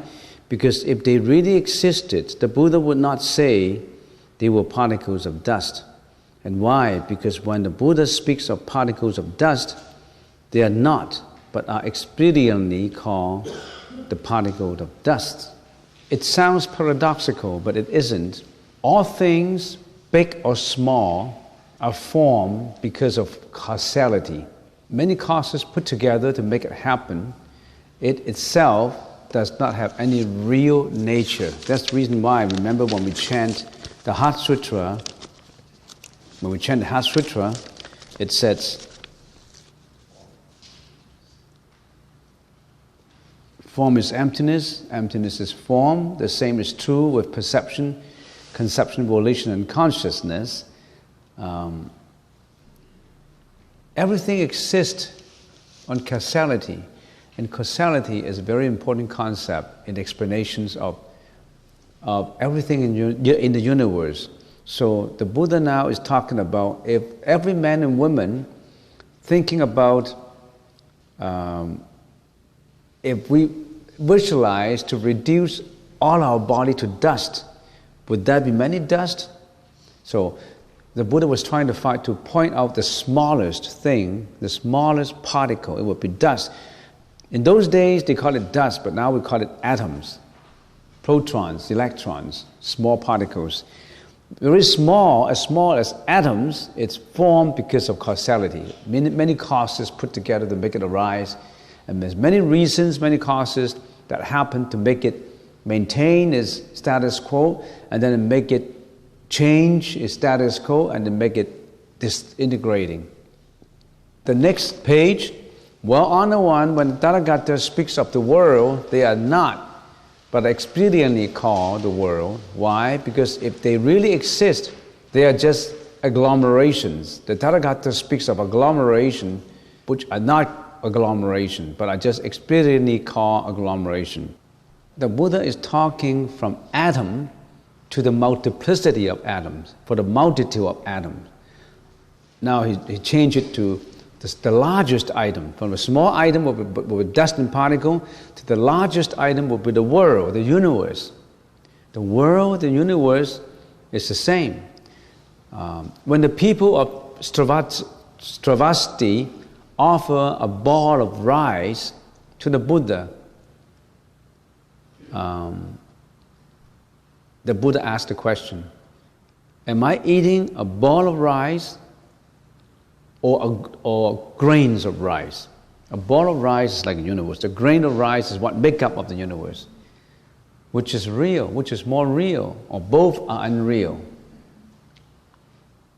I remember there was a poem by a British poet. It's called William Blake. And he says, to see the world in a grain of sand,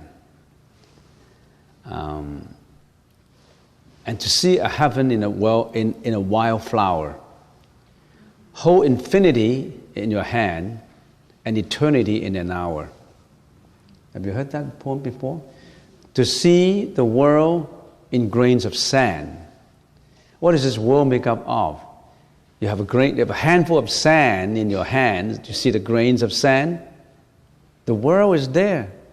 So to see the world in a grain of sand, in collection of sand, and heaven in a wildflower. And many people say heaven is happiness, and heaven is a lot of flowers in heaven, but you can see heaven right away in a wildflower. Everything is in a sleight of hands. It's all delusions. They exist, but they exist impermanently. They exist on causality. They exist in emptiness. They don't have existence. They don't have permanent existence. That's why it says, in emptiness, there is no form. It may sound paradoxical to you because we don't have the wisdom to perceive it. What the Buddha had enlightened, had realized, is not easy to grasp. It is the most difficult to comprehend. That's why there is, in emptiness, there is no form, no perception. There's no form, no perception, no conception, no volitions, no consciousness. There's no eye, ear, nose, tongue, body, or mind. There's no form, sound, smell, taste, touch, or object of mind. There's nothing to be obtained. But there is, right now, existing now. I have my eyes, my nose, my ear, my tongue. And how come you say none of them? You really have to come to realization to understand this.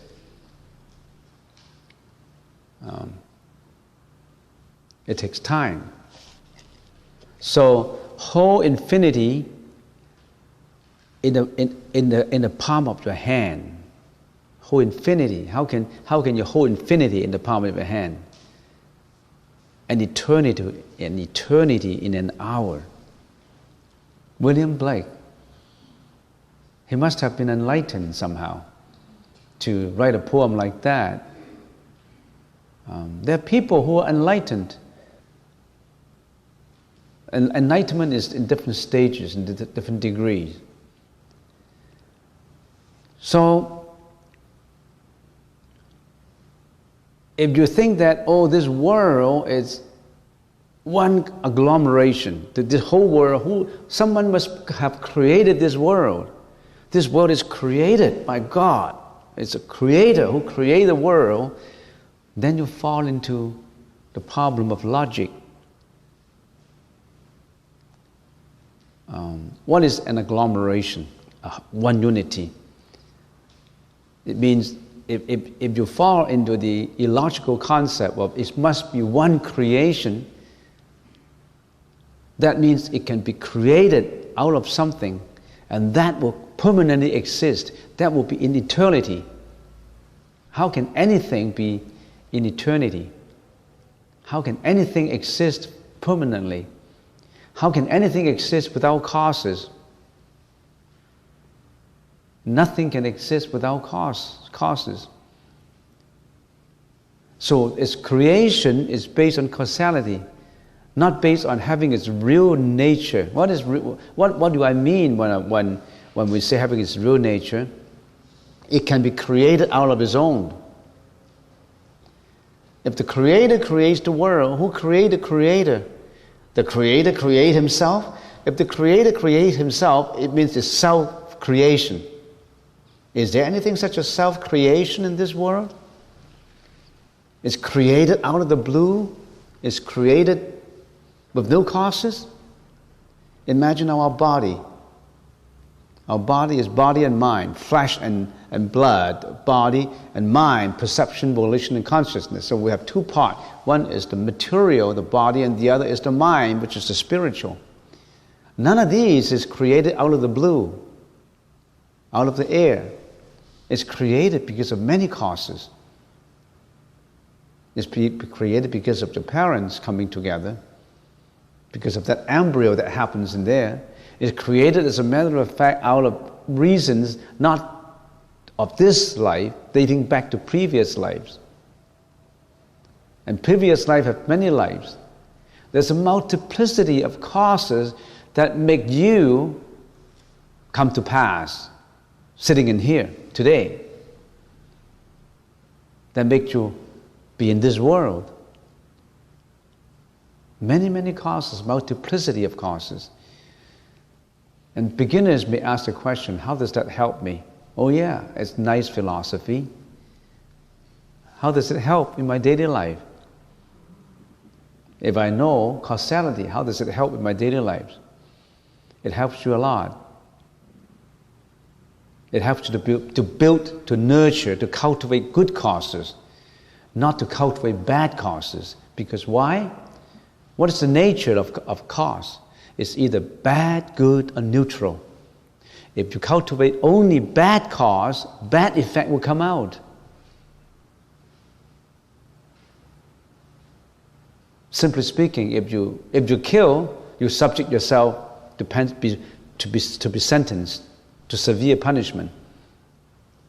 If you ignore your education, you subject yourself to be ignorant. If you're cruel, you subject yourself to die of atrocities. If you subject yourself to alcoholism, you subject yourself to be in confusion most of the time, mentally. So all these have cause and effect. On the opposite, if you subject yourself to good cause, good effect will come out. So how does that help me? Oh, it helps you tremendously. You only build good causes in the first place. Why do we have to go through the suffering that we're suffering now? We build up our own causes. We cultivate, we make those sufferings happen to us. We are the creator of this suffering, not of material, of this suffering. So, if you're talking about the world as an agglomeration that is in eternity, is an agglomeration that is created by a God, that is, it's not empty, it has its real nature, then we're talking illogically. So if you think everything has a real nature of its own, the Buddha said, no, that's not true. There's no unity, no diversity, no coming and no going, no arising, no disintegrating, no permanence, no impermanence. What's the meaning of all these? Just pick up one. What is unity and diversity? Let's talk about cause and effect, for example. Is cause and effect different? Is cause and effect the same? If cause and effect is the same, we call it one unity. Is cause and effect the same? If cause and effect is the same, then you don't need conditions to make the effect come true. Because cause is effect, effect is cause. That's not true. Because from cause and effect, there are other conditions to make the effect comes true. So cause and effect is not one unity. It's not one. For that conceptual thinking, because one leads to the other. And then you say, if they're not one, they must be separate. Are they separate? Are they distinctly separate from one another? No, it's not. Why? Because one is related to the other. The cause is always related to the effect. So it's not one unity, it's not one diversity. It's not coming, it's not going. It's not arising, it's not disintegrating. Well, you have to catch on to that. You really have to think to know that. You can't just accept the superficial meaning of words. Words are have limitations. You go into the mind, the inside mind. That's what the Buddha told us. Don't look at the superficial meaning, look at the meaning behind it. Do not have blind faith. Just say, I believe in the Buddha and I'm okay. No, you're not okay just by blind belief. By ignorance, you're not okay. You really have to go to enlighten your mind. Go deeper and deeper into it. Think about it. And some people say, yeah, we're living in this world, we have to be practical. If somebody treat me wrong, then I should revenge. Somebody use violence against me, I'll use violence against him. Teach him a lesson. Is that right? Section 31. Subhuti, what do you think if someone says the Buddha speaks of the view of an ego, a personality, a being in their life, Subhuti, does that person understand what I mean? Remember in all previous chapters, the Buddha said, get rid of the ego. No personality, no being and no life. That's a view on it. The view of no ego, no personality, no being and no life. And if anything say that, if anybody speaks of that as a view, Subhuti, does that person understand what I mean? That person does not understand what the Buddha means. The view is not a view, that is why it is called a view. Because that view is causality. That view has no real nature. That view is just a view. And that when that view is accomplished, no more view. When the ship takes you to Victoria, get rid of that view. Get rid of that concept. That conceptualization takes you from Nanaimo to Victoria. Once you get onto Victoria, you got to let go of your view. Not to mention your egoistic view that you have to let go earlier. Even the view of letting go of your egoistic view should be let go. Let go of the ship, get on shore.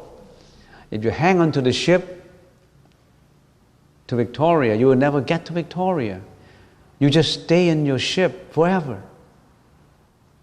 Let go of that. So slowly you let go, bit by bit, let go. Not to say let go of your miserable past or your happy memories. Both have to be let go. Because those happy memories will not come back again. And I got laymen who always come to me and they say, I'm not happy, especially the senior people in the 60s, 70s. I said, why are you not happy? Because I have a family before, when all my kids are young, they're teenagers, they're young kids, I have a family to enjoy. They always listen to what I told them. We went on holidays, we have nice Christmas, at Easter we eat our turkeys and we sing our songs, and I have all these good memories. All my children are with me. Now they're all gone. They all have different families. They don't miss me, I miss them. And what happened to me? I don't feel happy about this. Because you hang on to the past, good memories. Those exist only impermanently. They don't stay all the time. Why do you have to stick onto the past? That's a suffering. Why do we have to subject to that suffering? Because that's the karma we brought with us here.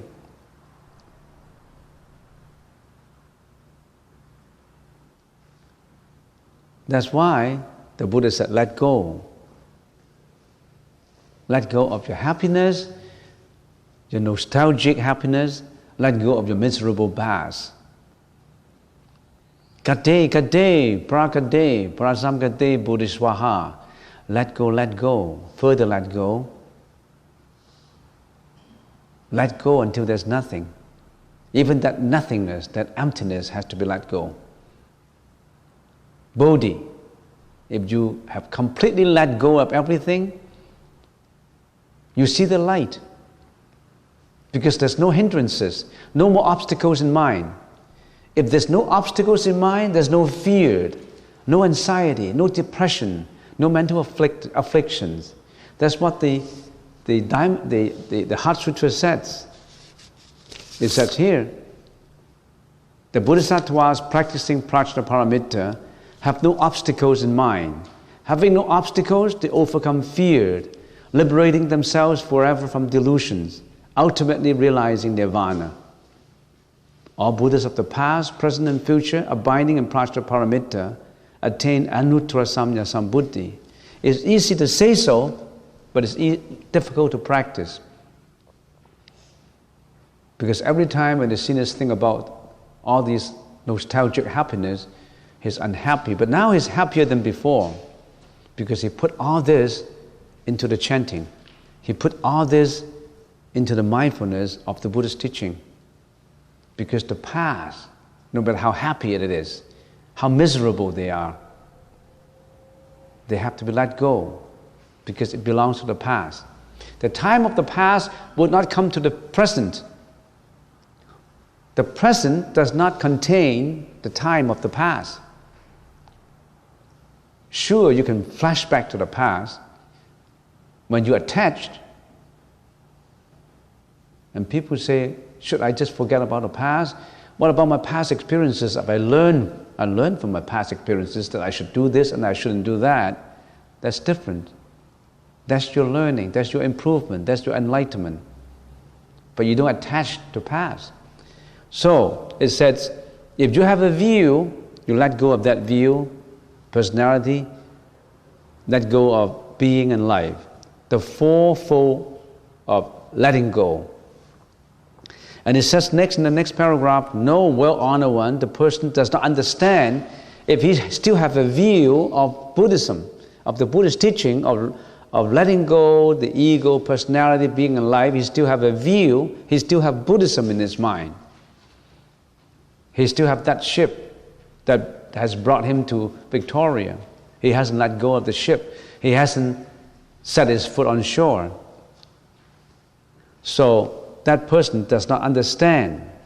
Why? Because when the Tathagata speaks of the view of an ego, personality, of being in a life, it is not really, but it's only expediently called view of an ego, personality, being in a life.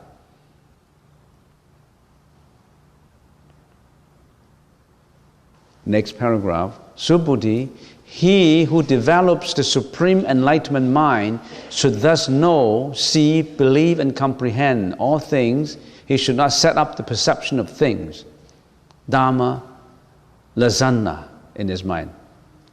In emptiness, of course, there's no form, nor perception, nor volition, nor consciousness. Even that has to let go.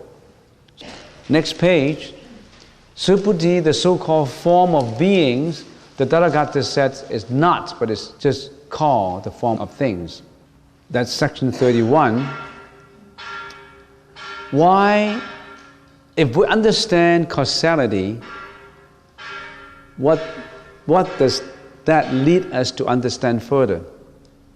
If we understand everything, it arises and disintegrates, productions and annihilation, everything coming and going, all dependent causes, what leads us to understand further?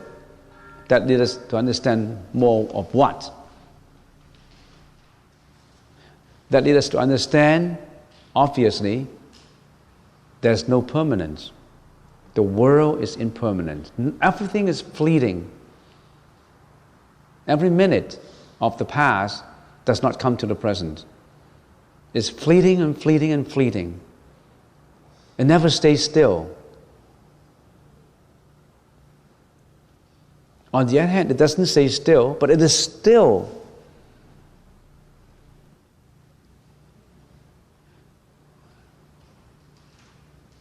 Because only the phenomena change. It changes, but it doesn't change. The phenomena change, but the nomina doesn't change. There's a sea of water. The sea is still, is equanimity, is peaceful. When a wind blows onto it, the wind of ignorance blows onto it, waves come out. This wind is elusive. Where does this wind come from? Ignorance comes from.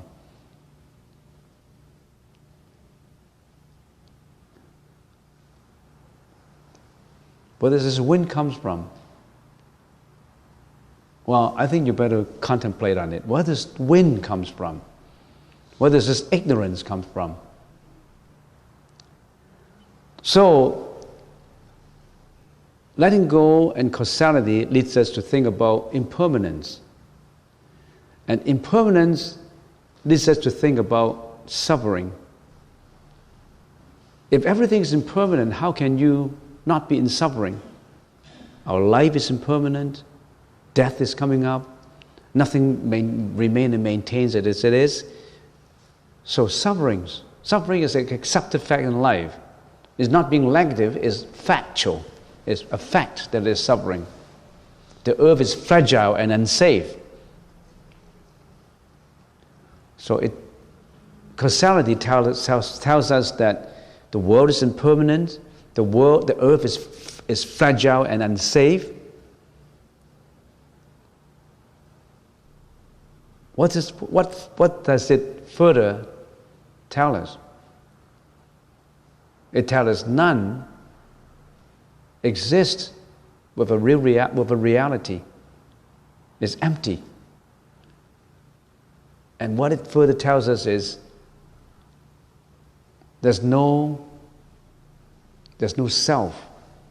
And this self means, if we put it simply, is control. There is no me, there's no ego, there's no me. That ego is illusion, is delusory. If the definition of an ego is the controller of you, if people like to define ego as that controller in you, that's your ego. But that controller in you is not controlling. He's out of control because he cannot control your life and death. You have to subject to life and death. If you're sick, the controller cannot control you not to be sick. If you have to die, that controller has no say. You have to die. That controller is not the real you. You have to go beyond that controller to find that real you. So I've come to section 31. I have another section 32 to finish, and then I finished the Diamond Sutra. I've been talking on it for the whole year, and finally I come to the last section. So I'll wait for Lee to come back to celebrate the last section, because I've been talking for 1 year, and we spend many hours on it, just talking about the Diamond Sutra. It contains many, in appearance, to be paradoxical sentences, but they are not. Thinking in two terms, phenomena and nomina. Phenomena is the form, what appears. Nomina is formless. You cannot comprehend it. It has to be contacted, or you really have to comprehend through inner wisdom. Through the inner wisdom. You cannot even talk about it. You cannot see it, you cannot talk about it. What is it? You cannot see, you cannot talk, you cannot hear about it. What is it? I think we all contemplate on that. What is it?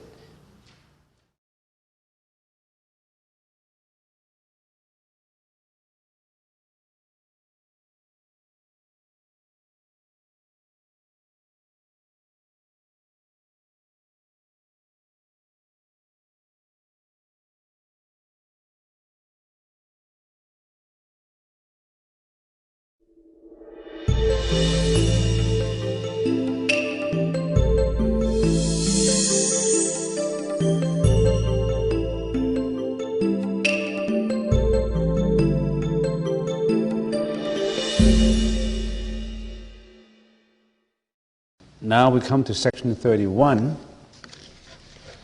and would you please turn to page section 31. The section is Subhuti, what do you think? If someone says the Buddha speaks of the view of an ego, a personality, a being and a life, Subhuti, does that person understand what I mean? No, World Honor One, that person does not understand. Why? Because when the Tathagata speaks of the view of an ego, personality, and a being and a life, it is not really, but is experientially called the view of an ego, a personality, a being and a life. Subhuti, he who develops the supreme enlightenment, mind, should thus know, see, believe, and comprehend all things. He should not set up the perception of things in his mind. Subhuti, the so-called form of things, Dhamma, Lasana, the Tathagata says is not, but is expediently called the form of things. So, in this section, a concluding one almost like, it says, what do you think if someone says the Buddha speaks about the view of an ego, personality, a being and a life, does that person understand what I mean? That's what the Buddha said. The Buddha's teaching is to detach from the ego, personality, being and life, not having a view of it. If someone says that the Buddha's teaching is having a view of the ego, personality, being and life, then he does not understand what the Buddha's teaching is all about. So, just to recap on what's ego, personality, being and life.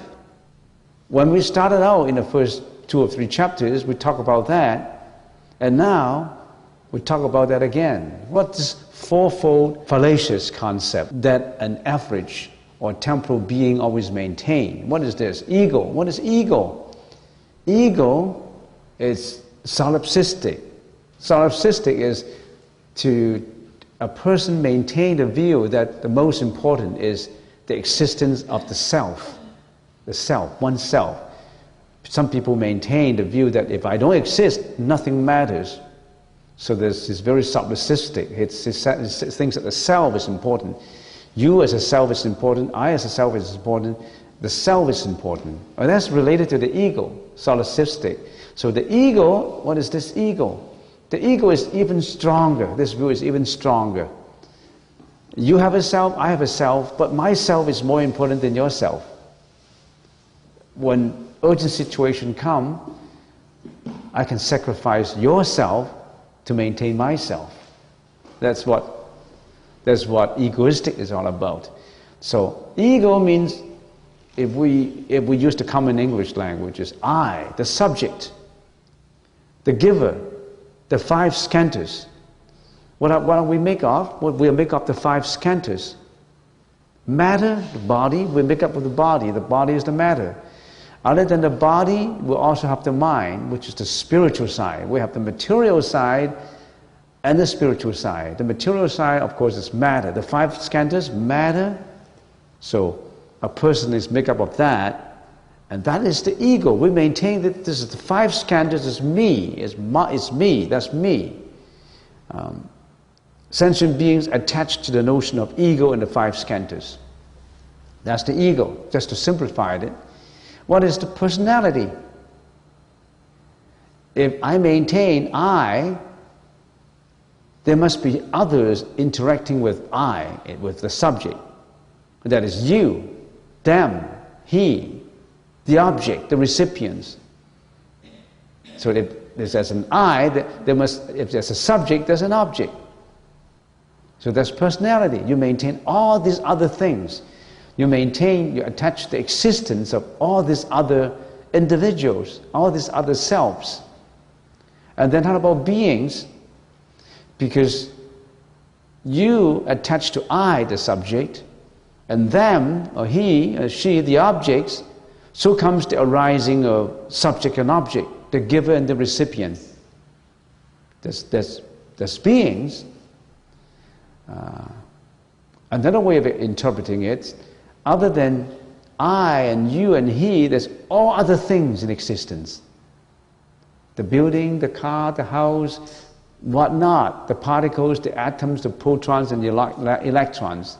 We attach to all things other than the selves or the individual self. So that's beings.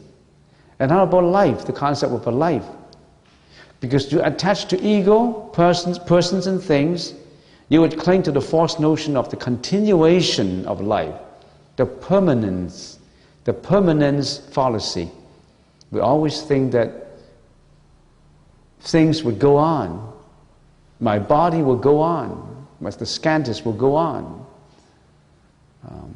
Although we know that life is not permanent, but we live that way. We've been reading sutras about impermanence, but we behave permanently. We behave with the permanence attitude. So there's always a saying in the Chinese language, chant the sutras of impermanence, but react with permanence. We always react with permanence. We chant sutras of impermanence, knowing that we should not attach, but once we put the sutra down, we've been attaching to greediness, hatred, violence, mental afflictions, jealousy, hatred, depressions, you name them. Once we put the sutra down, we're attached. So, life means the attachment to permanence, attachment to continuation. So, these views are not the two Buddhist teachings. So do not say that the view, the Buddha speaks of the view of an ego, personality, being and life. It's just the opposite. So if you have become completely egoless, no self, then you're on your way to the path of the sages.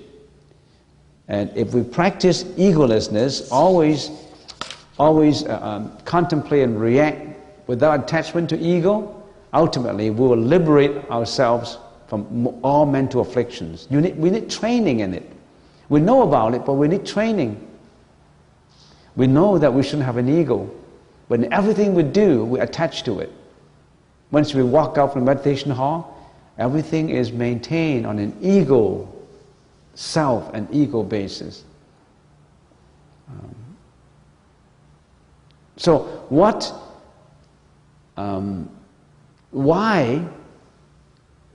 do we come to this world? Why do we get born in here? Let's put it very simply. Why do we get born in here? Because of karma. Because we have built our own karma in the past lives that we get born in here. You have no choice. You think you have a choice? You think, I don't want to be born in here. You don't have a choice. Why? Because you build up your own sentence. You build up your own karma. You don't have a choice in which family would you go to. A rich family, a poor family, a healthy family, unhealthy family.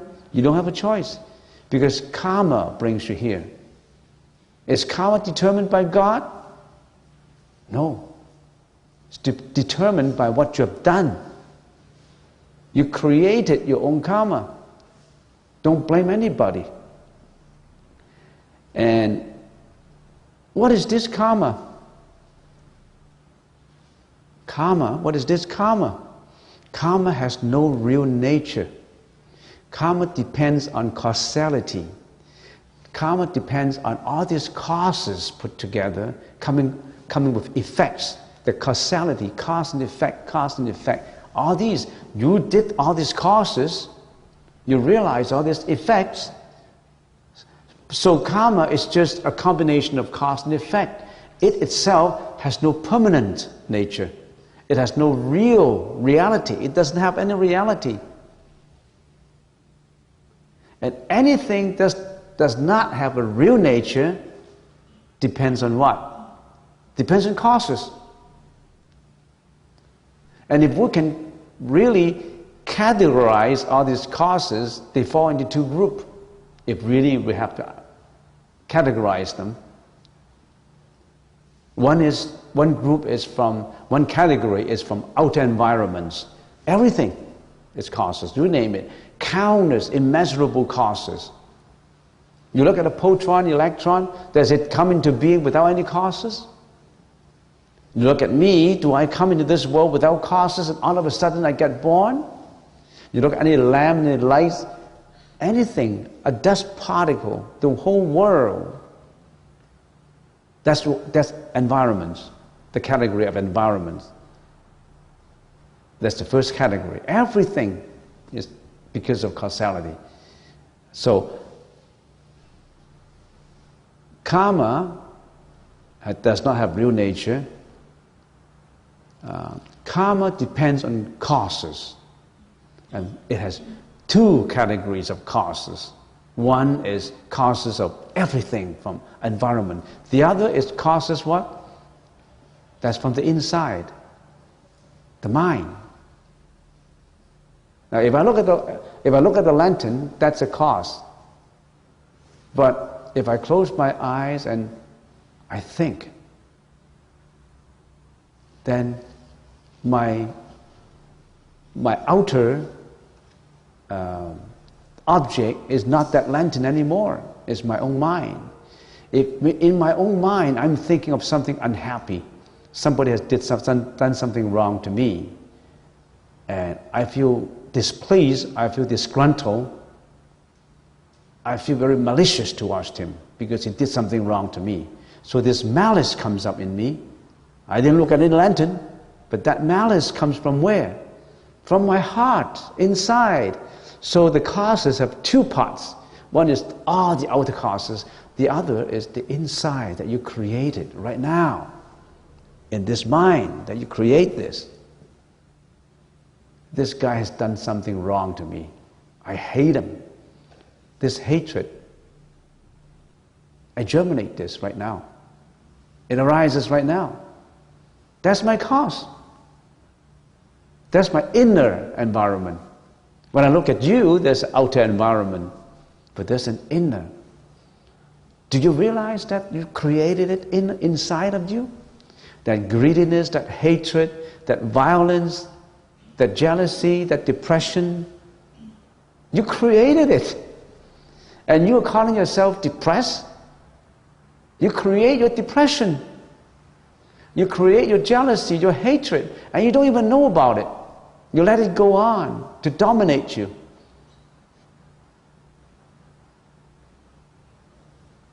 And you create that, and the Buddha, for the sake of explaining to you, you create three things, the three poisons.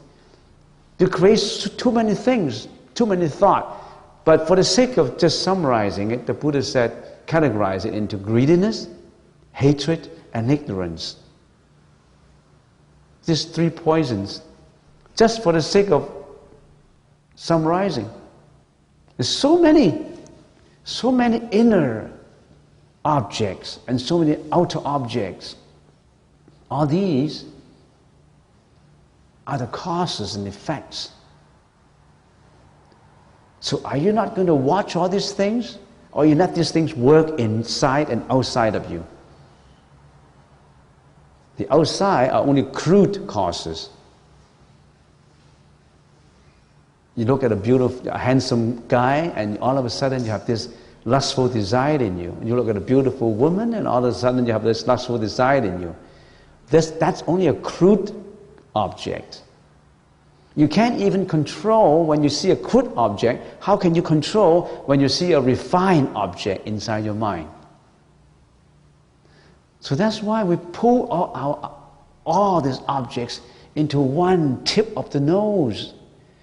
Anapanasati, we say, watch your breath, because we don't want to see any other objects that attract us. We just put it in here. Don't you know the idea that the Buddha told us? Get the training. Get all these objects pinpointed to just one. There's so many objects that lead us astray. Let's go to this Anapanasati. Put your attention, your concentration on one point. Then you start your training that way. Next. 32. Subbuddhi. If on the one hand someone gave away in alms the 7 treasures in quantities sufficient to fill all the worlds in uncountable eons, and another virtuous man or woman developed the Bodhi mind and received hell in mind, read and recited even a 4-line stanza of this sutra and expounded it to others, the latter's merit would surpass that of the former. If you donate treasures that could fill up the whole world, there are merits coming from it. It's not as great as reciting a 4-line stanzas from a sutra and expound it to others, and you understand it and you practice it accordingly. Why? I donated billions of treasures to the Buddha, and it's not as high as understanding and practicing a 4-line stanza from the sutra, because you're building up your wisdom. Because any form disintegrate. Treasures, after 1 billion years, all treasures disintegrate into dust. But you've learned this 4-line stanzas from the sutra, and you practice it accordingly. You become enlightened. When you become enlightened, you render your compassion out to all sentient beings. You save them all spiritually. They don't have to go through life and death. No more disintegration. No more life and death. Treasures are subject to life and death. But this eternity, this Tathagata, is not subject to life and death. It's formless. How can you put a value on something that is formless? So if you do anything without attachment to ego, the merit so obtained is manifold better than getting money, reputation, names. Those are only increasing your attachment. So we do charity without giving names. We do charity without remembering, oh, I want compensation, I want blessings from Buddha because I've done this. You don't want that, because that shows your attachment. And if you don't have attachment, you let it go. The joy is even more. I don't have to think about that anymore. I don't have to think about that fame and reputation and my seeking for fame and reputation. That drops off me. I have put in a lot of efforts to do it. And now, I don't attach to my efforts. I have no attachment. It's free, liberation, complete liberation. Because if I did it, if I put all my efforts with an intention for an exaggeration of my fame and reputation and ego, I'm just contrary to the Tathagata. And now I'm not. I'm free. I dropped that bag off me, that bag of ego, that bag of name, that bag of money. In what manner should it be taught to others? By teaching it without attachment to form, with the immutability of the Absolute. Why is it? Because all phenomena are like a dream, an illusion, a bubble, and a shadow, like dew and lightning. Thus should you meditate upon them. That's a very famous 4-line stanza right there. If somebody asks you, what's a 4-line stanza, the most obvious one from the Diamond Sutra, that is it. In the Chinese language, it's 4 lines. In the English language, it's just 1 sentence or 2 sentences. What is this? All phenomena are like a dream. All phenomena are like a dream. All phenomena are like a dream, an illusion, a bubble, and a shadow. You can write it down and put it as a motto in front and put it on your desk. All phenomena are like a dream. If all phenomena are like a dream, should your attitude be, oh, it's a dream, I'm negative, I'm pessimistic, I don't want to do anything because it's a dream? Then you have mistaken the Buddha's meaning. It's a dream, but you still have to aspire to be a Bodhisattva. You live in a dream, but you'll be a good Bodhisattva in that dream. Not just giving up, letting go. Letting go of your efforts. So you are like a dream, an illusion. All phenomena are like a dream, an illusion, a bubble, and a shadow. Like dew and lightning. Thus should you meditate upon them. Because when you meditate on this stanza, get the training, you will really have direct contact with impermanence. You really have direct contact with causality. You really have direct contact with that phenomena of egolessness. You don't attach anymore. Next paragraph. When the Buddha finished expounding this sutra, the elder Supati, together with bhikshus, bhikshunis, upasikas, and all the world of devas, men, and asuras who have listened to his teaching were filled with joy and belief, receive and observe it. This is the end of the sutra. If we have to do a summary again, it would take a lot of time. But what is the most important if we don't just look at a religion? Well, if you always attach religious jargon to an understanding, you may be tainted with a bias. People say, yeah, you have a religion, it's a God, and it's a Buddha. Well, let's throw away the God concept, throw away the religion concept. What is life? We don't have to be religious. I remember there's a song called Imagine. It's a good song. Imagine there's no hell, imagine there's no war, imagine there's no religion. We don't need religion. Throw away that word religion. You don't have to labelize a religion. You don't have to stereotype a God. This is my God, and that's your God. My God says this, your God said that. So that's inconsistent. I believe my God, and I don't believe in your God. Is that what the real God says? That's a religion. Let's throw away the religion. Life is potentially meaningful under any conditions, even those which are most miserable. Humans have the capacity to creatively turn life's negative aspects into something positive and constructive. That is, to make the best out of any situation. It does not matter how miserable you are. Life is miserable and have suffering. It's a fact. We're not being negative and pessimistic. Life is suffering. Life has 3 salient characteristics that nobody can deny. The first one, what is this? Pain or suffering. Nobody can deny that there's suffering. We have natural disasters, we have wars, sickness, death, you name them. Political fiasco, financial fiascos. So life has 3 salient characteristics. One is suffering or pain. Second is guilt. We must derive from guilt the opportunity to change ourselves for the better. Why do we have guilt? When we have suffering, we put the blame on ourselves. Why do I have to suffer? Other people are not suffering.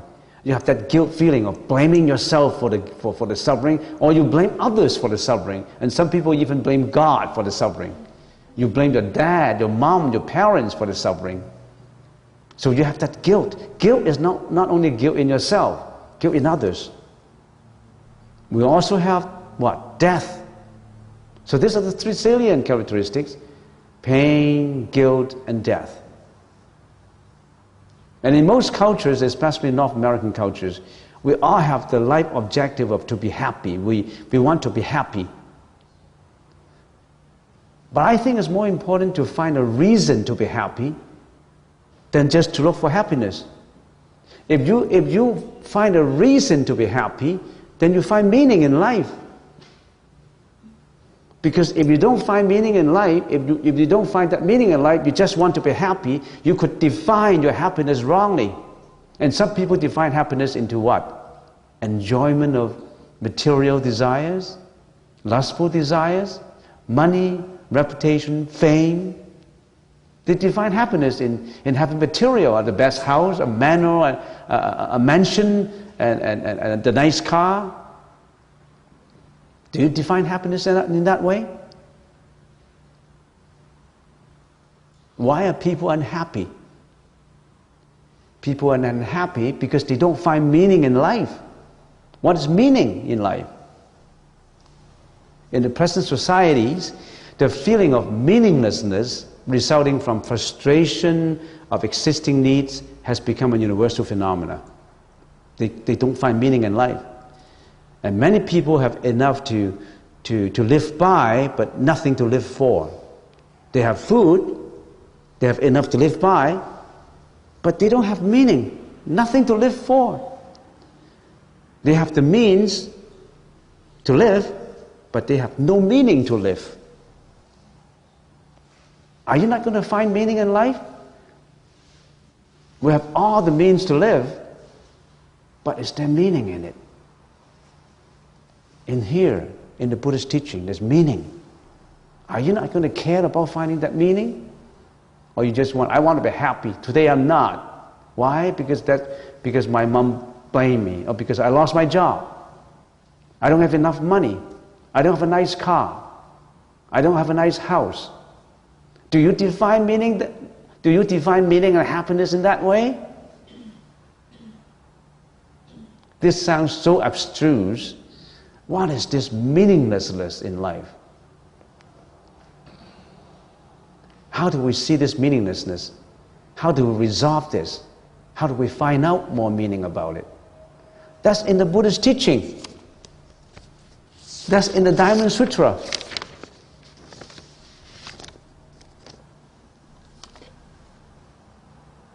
Basically, the meaninglessness has three aspects to it. Has three expressions. How do people express that life is, I don't find meaning in it? How do people express meaninglessness? They usually express meaninglessness in what? In depression, in aggression, in addiction. They feel depressed. They don't know what to do. That's depression. How's aggression? They become a criminal. They hurt others because they don't find meaning in life. They just want to get what they want, and they can steal, they can rape, they can lie, they can do whatever they want. It's aggression. Just the opposite of depression. An exaggeration of his own actions, of his own speech. That's how meaninglessness, that's how the devil of meaninglessness find expression. They find expressions in you, in me, in everybody who does not have the meaning. How do they find expression? In depression, in aggression, and in addiction. I take on drugs because I don't have meaning in life. Now, how do we approach all this? How do we approach all this? We've got to learn the Buddha's teaching. There are usually two approaches in finding the meaning of life. One is the values approach, and the other is the biographical approach. What is a biographical approach? biographical approach is to see, to learn from people who found a meaning. There are saints who already found a meaning in life. The Buddha, or Jesus, or some other saints. Not just the Buddha. As I said before, let's drop that religion out from that window. Don't say the Buddha is superior to Jesus. Jesus is superior to Buddha. You're discriminating. You get into the meaningless of life again by being bigotry, by being selfish, by being biased in what you're doing. Throw the religion out. We don't need religion. We don't need religion. But we know that we need the wisdom to go on. We don't need that stereotype label religion.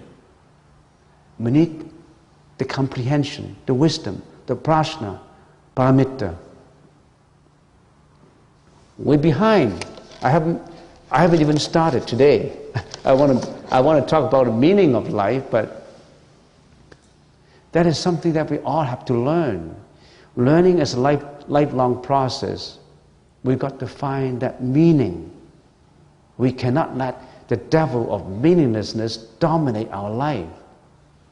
And that is in the Buddha's teaching. If we are using the biographical approach of learning from the saints, because they found meaning. They didn't find the religion. They didn't find God. They found meaning.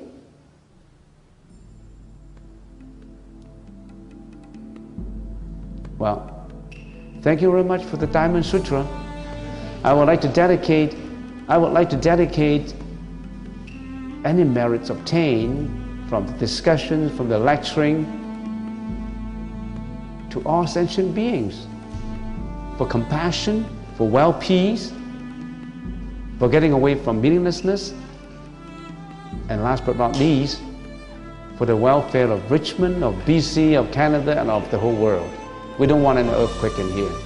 So, similarly, we don't want any earthquake in any part of the world. No catastrophe, world peace, compassion, purity of mind, and perpetuation of the Buddhist teaching and of any saintly teaching.